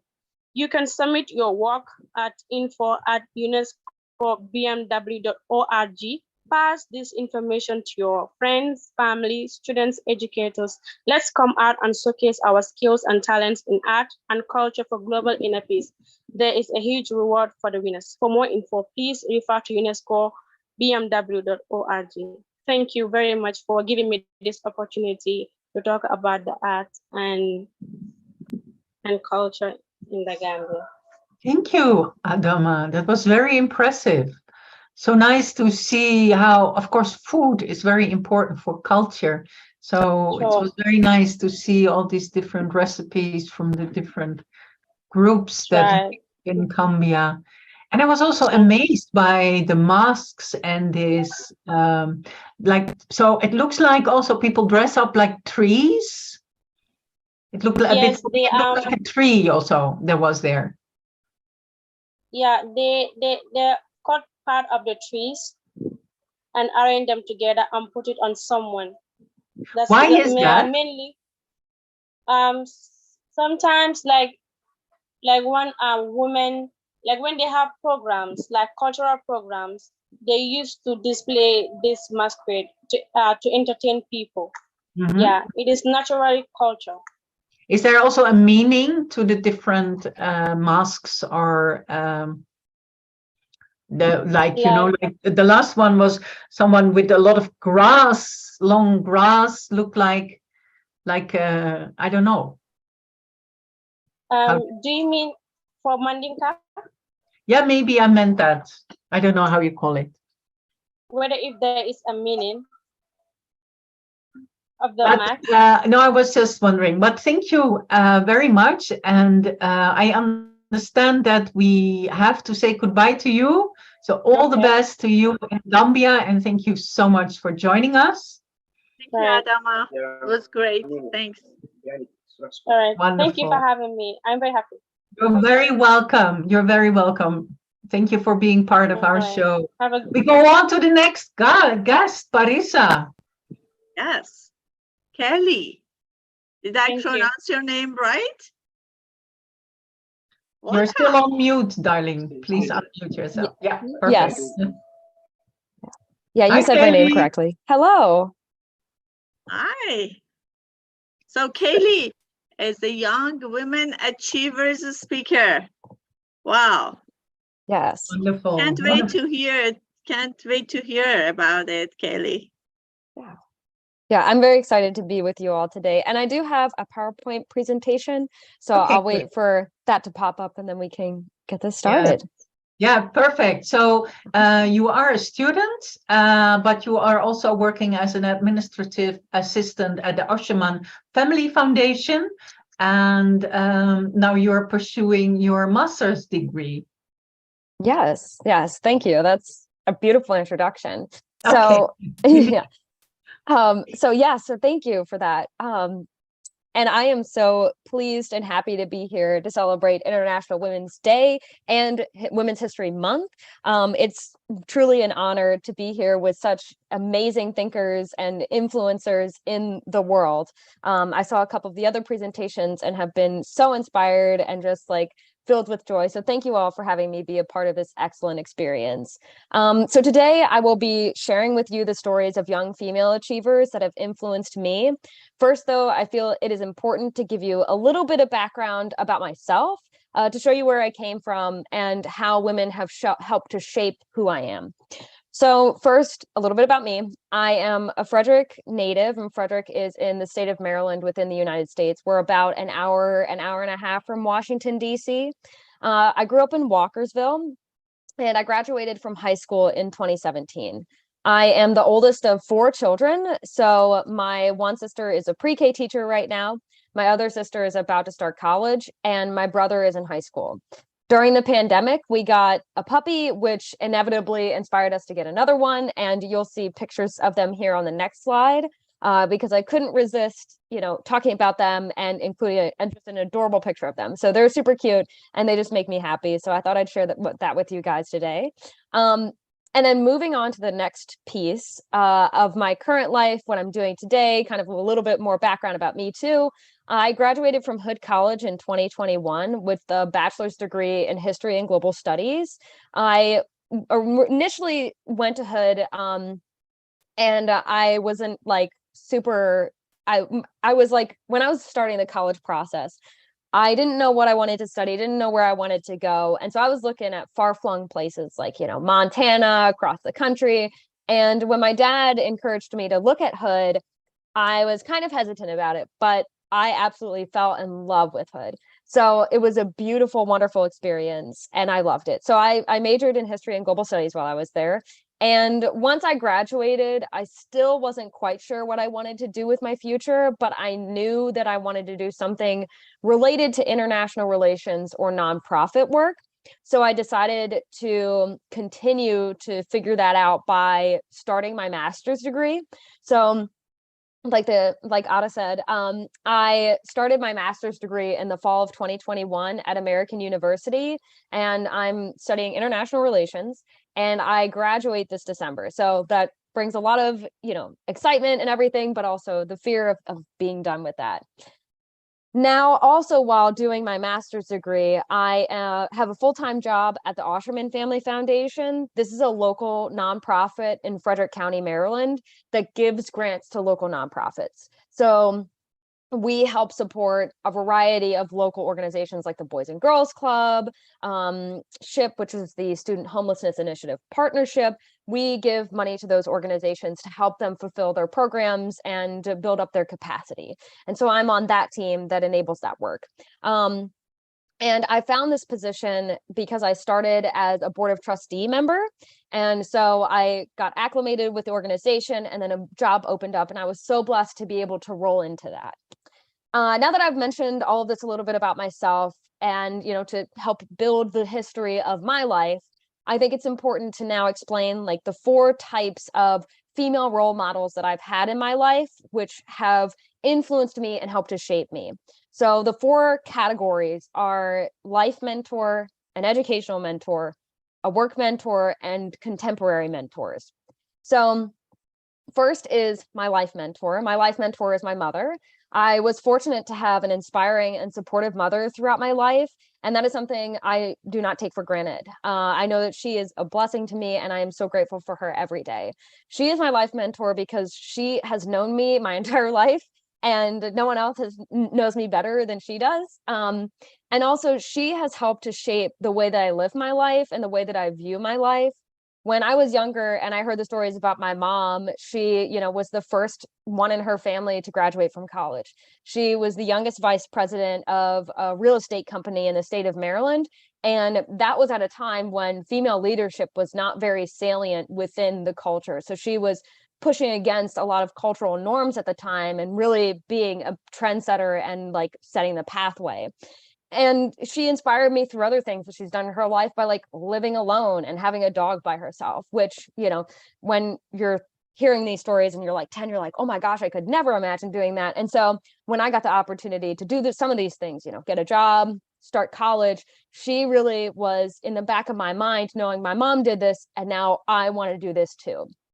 And so she showed me that the sky was the limit and made sure to build and foster an environment around me that was conducive for me to pursue my dreams. My second mentor is Dr. Paige Eager at Hood College. She was my professor and my advisor during my time at Hood, and thus she is my educational mentor. The purpose of an educational mentor, in my mind, is not just to teach, but to push your thoughts and perspectives and make you a better critical thinker and analyzer. So anyone who's attended Hood knows and will admit that Dr. Eager is not an easy grader. She's quite a hard grader, gives very difficult assignments, but that really pushes you and forces you to adopt a wide range of perspectives and accept and process a lot of information that makes you a more well-rounded individual and better able to tackle different problems in your life. So not only did she push my scholarship to be the best that it could be, but she brought in my perspective on the world. And so when I was thinking about doing grad school, I knew that I could only do that and that I was prepared to do that due to the rigor that she had put me through. And that's, one of the pillars in my life right now, that I've been able to accomplish that due to how prepared she made me. The third mentor we have is Lee Adams. She is the executive director of where I work, the Osherman Family Foundation. She is my work mentor, which sounds kind of straightforward, but a work mentor is more than just someone that you work with and admire. A work mentor is someone who advocates for you, facilitates opportunities for you, and listens to you when you have ideas. So Lee, throughout my entire time, has been listening to me and my visions and my ideas. And some of that has led to me having build my own opportunities and foster new things to do within the community. So she has allowed me to catalyze a group called the Nonprofit Young Professionals Network, which I do in partnership with the Chamber of Commerce.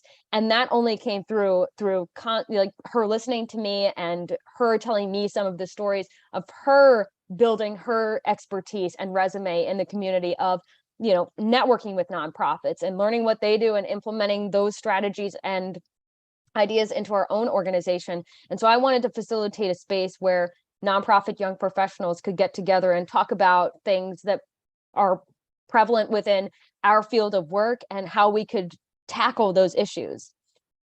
Finally, we have my contemporary mentors, people that are in my age group, which are my friends. And I feel that this is important. They are a critical, essential part of my life every day. And so I include them because they inspire me every day. We're talking every day, and they are an amazing sounding board for any ideas that I have. So, and in my experience, my best ideas come from collaborating with them, discussing with them, talking to them, and hearing their feedback. Also, it helps me to vent about things that I'm struggling with, or that something didn't go my way or the way that I had planned it, and I need a friendly face on that rough day, and they're there for that. My friends are those steadfast people that I turn to when I'm in a difficult, challenging situation. And while most of my friends are within the age range of like 20 to 26, I think that shows that a mentor doesn't need life experience to be a meaningful mentor and have that good relationship with you.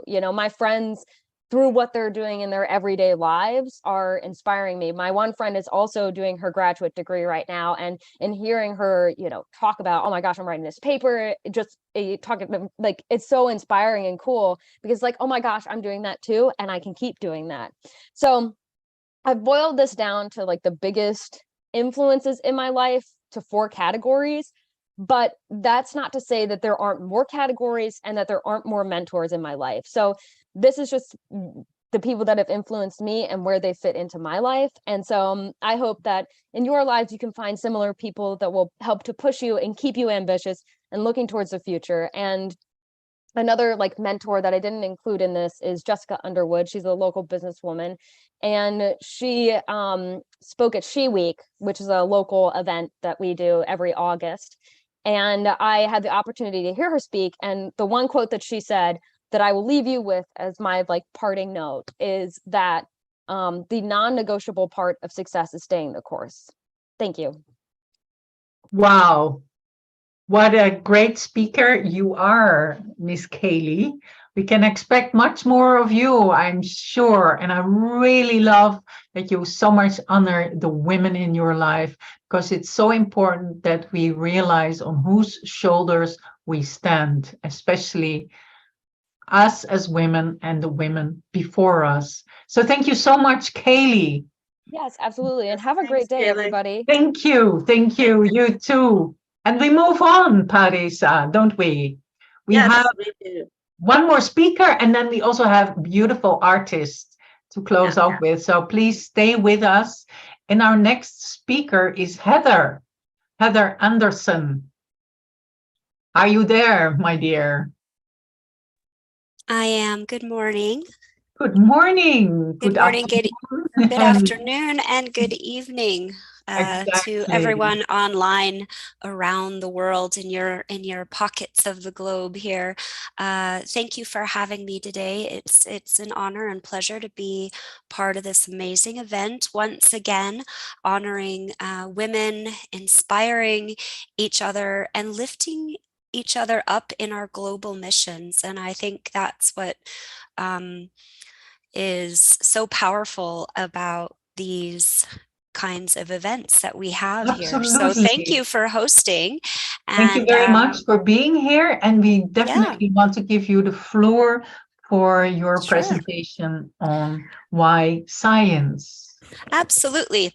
I had a background slide that I sent. Not sure if somebody got it, but there we are. Maybe, great. So today I wanted to talk about women in science. So just a small introduction of myself. My name is Heather Anderson. I am the president of World Genesis Foundation, and our mission is to leave no child without hope for the future. We have programs all over the globe, and our hope is to create educational opportunity for youth, especially in areas where that hope and the opportunities are little to none. I also serve as the Secretary General for the U.S. Federation of UNESCO Clubs, and we work with some really wonderful projects there for young people, which is my passion. But then also we bring other UNESCO clubs from around the United States together to really talk about best practices, making network connections, and lifting each other up in our global missions. A grassroots organization for sure, and one that continues to grow. I'm a teacher by calling, and so that's what sort of brings me to this space today.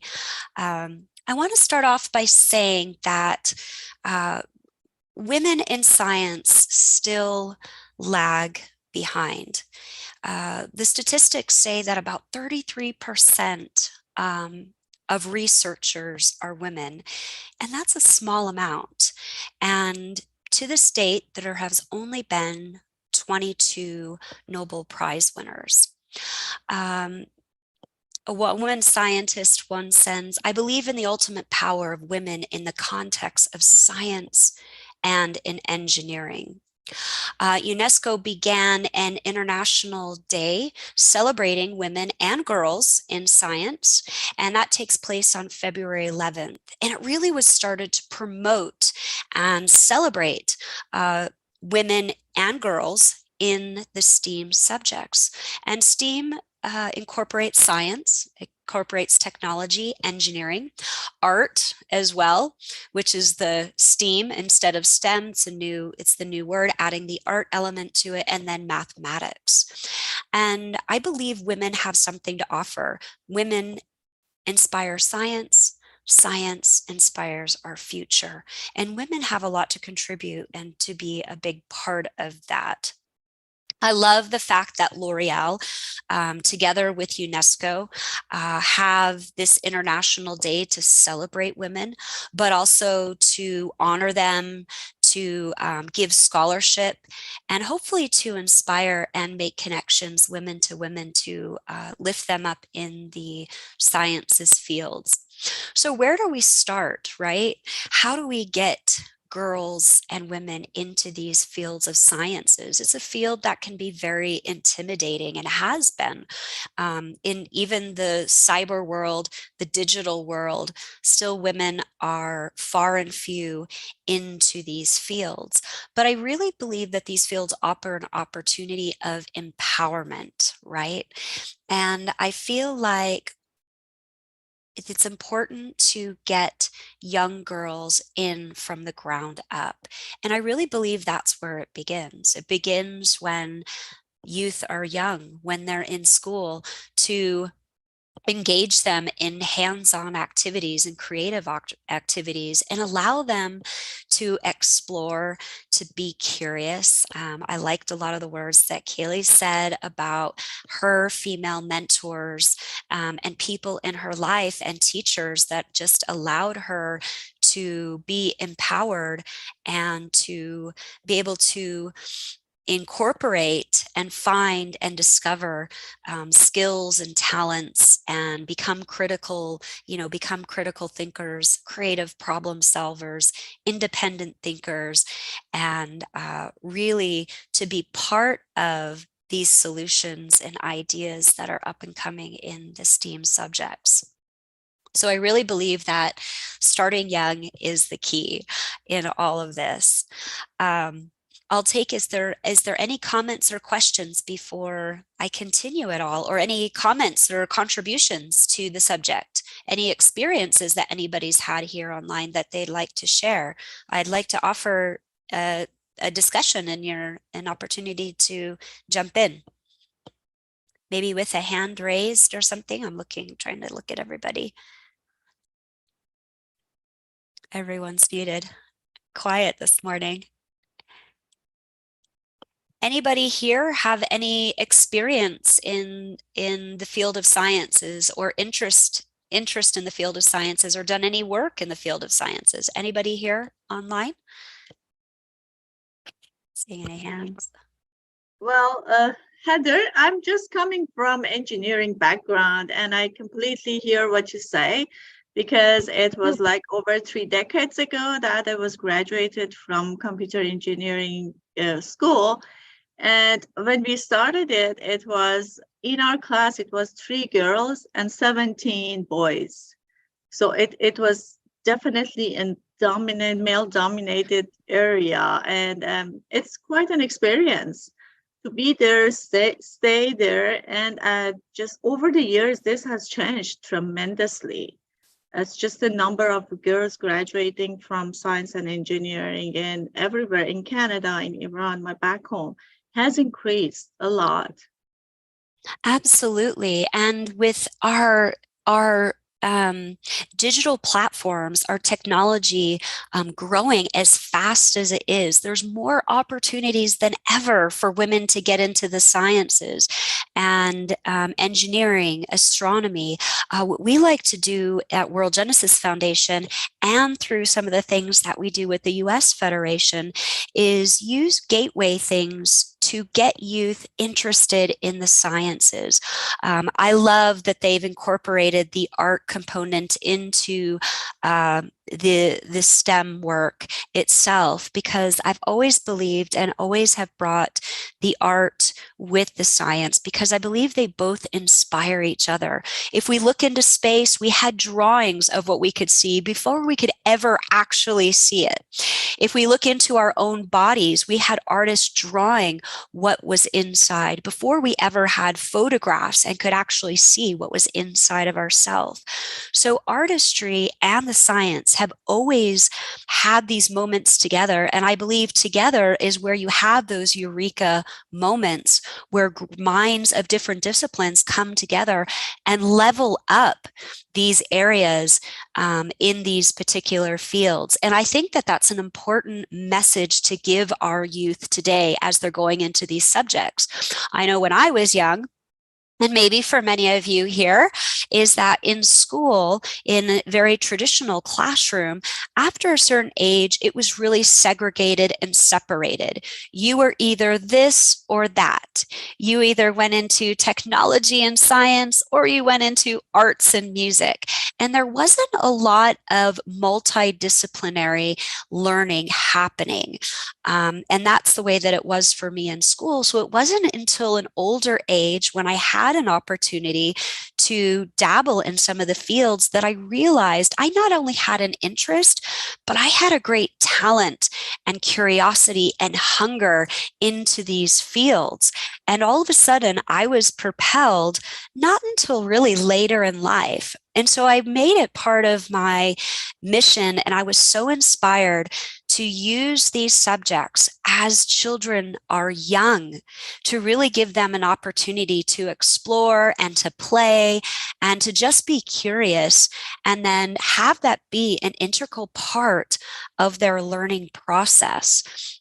And I found that throughout the years of doing this, that all of a sudden we're getting more young girls interested in the AI part of it, the digital part of it, learning about coding, going into fields of engineering or astronomy, mathematics, and all these other different kinds of subjects. A lot of times too, in our programs, I love bringing space into it. Everything that we know about space is because of radio technology and radio science. And let's face it, all of us have an intense curiosity about space. We all love space, whether we're young and we're just starting, life out in school, or whether we have had a lifetime of an experience. I feel like we all have that curiosity. So it's about finding these little gateways of interest to bring these young girls in. I'm going to pause there. And, yes, thank you so much, Heather. This is very interesting what you're doing and what you're saying. And yes. Indeed, I so much recognize also what you say about, on some point, you are put into a bit of a box, right? We have all these boxes where you have to fit in, but how interesting it is to get out of these boxes and to work together. So we have to thank you very much, Heather. And I want to thank you so much. More to you, but for now we have to continue. Absolutely. Thank you so much. And it's just been a beautiful program. I look forward to continuing the discussion, and very happy Women's Day to you all. Thank you, Heather. Happy Women's Day. Thank you, Heather. So interesting, right? So important to have women in tech and even more women in science, of course.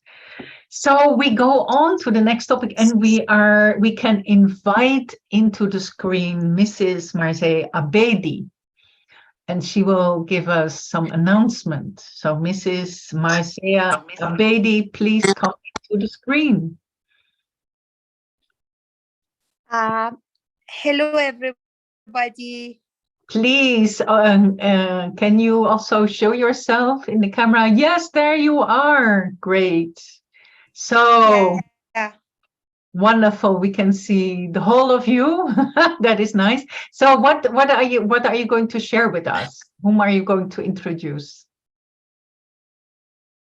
Yes,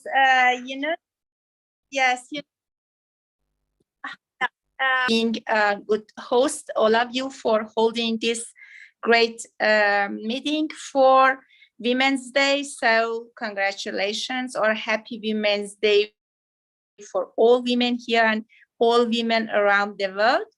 And Women Life Freedom. I'm from Iran, Tehran, and you know that the revolution of Iran, as dear Parisa mentioned, has started by making a young girl killed named Mahsa, and after that, all women tried a right. And in my opinion, all women around the world should have a good unity to be stronger and help and support each other. In this case, all can get they're right and the world will be better. I don't want to make you tired or spend your time or audience. So I'm here to introduce a group of girls that were my students and artists. All of them are very good artists and have a good performance. So I'm here to introduce them. But I think I didn't tell my name, Marzhei Abedi, and I have been joined in international projects, competitions, and UNESCO Center for Peace, UNESCO BMW by making their Zoreh, try a lot to make my students and I join in this club, and my students were joined to this BMW club by introducing me and first yes, they tried to join and attended in some competitions and tried to do some good artists. And after that, their friends, Yasmin and Sonia joined them. And now they are a group, 4 girls that are 20 years and they have tried to write themselves the song, and the name of the song is Hope. I think they may introduce it themselves better, and they try to spread the peace all around the world. And now I thank you, Ms. Zoreh, and thank you for holding this good meeting. Thank you very much for your introduction. And now we're going to enjoy this musical group, the 420s. Thank you very much.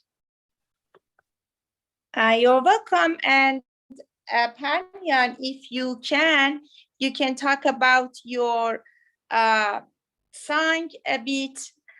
They have started practicing and playing their performance since they were child and classical music. So maybe she can tell about that.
Beautiful. Wow, that was very, very beautiful.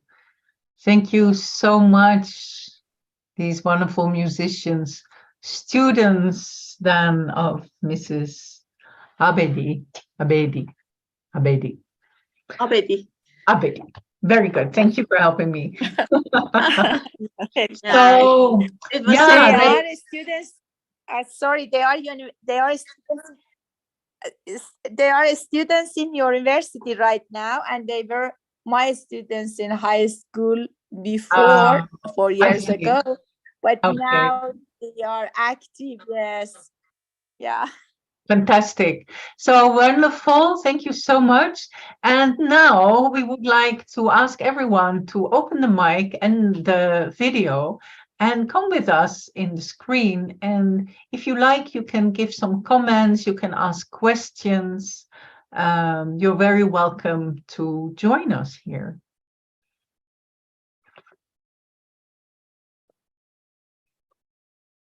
So who will come in?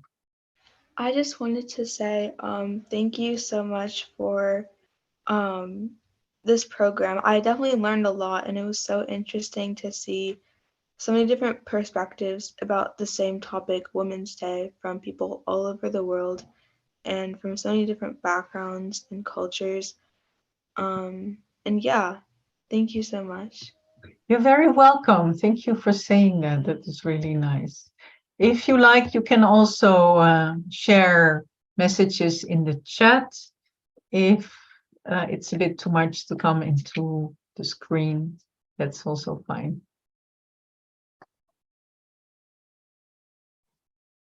Hello, Shiri.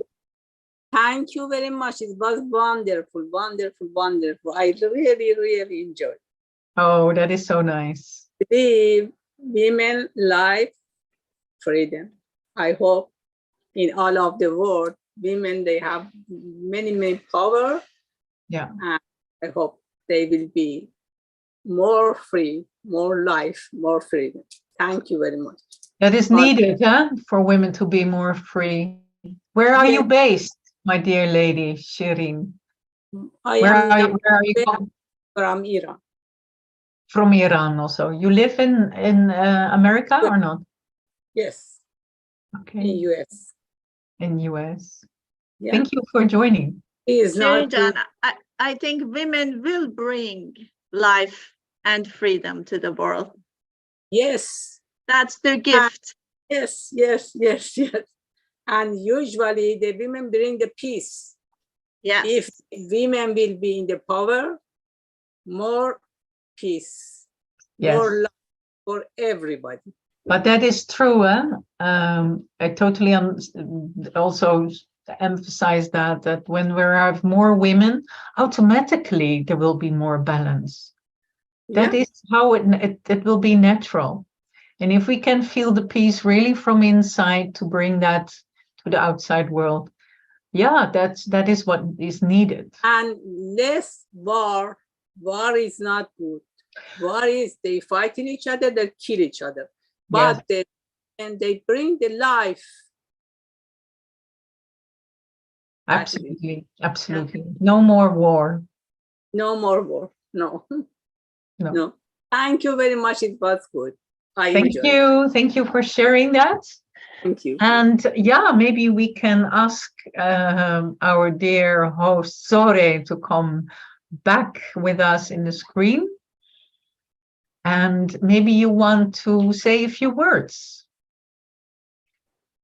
That was amazing. I am so grateful for all the women around the world, and especially the women here that are also good friends. And I wanted to again remind you about this project, 100 Years of Silence.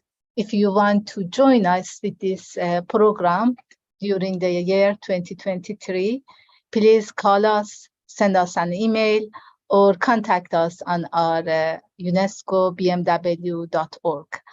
Thank you, Adda. Thank you, Parisa. Thank you, Wanphen. That was great. And I am really, really bubbling of joy with your presence. If you give me this authorization please, I would like to end our program with a poem for this occasion that I would like to share with you. It is called A Woman Like Us. A mother, a sister, a woman, with those darts of light. Beautiful eyes are watching us. Darts of light come true, pointing at our hearts, into our eyes. Everything rises into the knowledge of light. No doubt, no thought, no worries. The universe within. A mother, a sister, a woman. How beautiful she feels with those eyes inside. A woman like us. Thank you, everyone. See you for the next online program. Hopefully, we will have also so many programs in person. Thank you also, Pavan, that was so gracious helping us during this program with all his skills as a tech support. You have been a gem for this program. See you next. Bye. And happy Women's Day.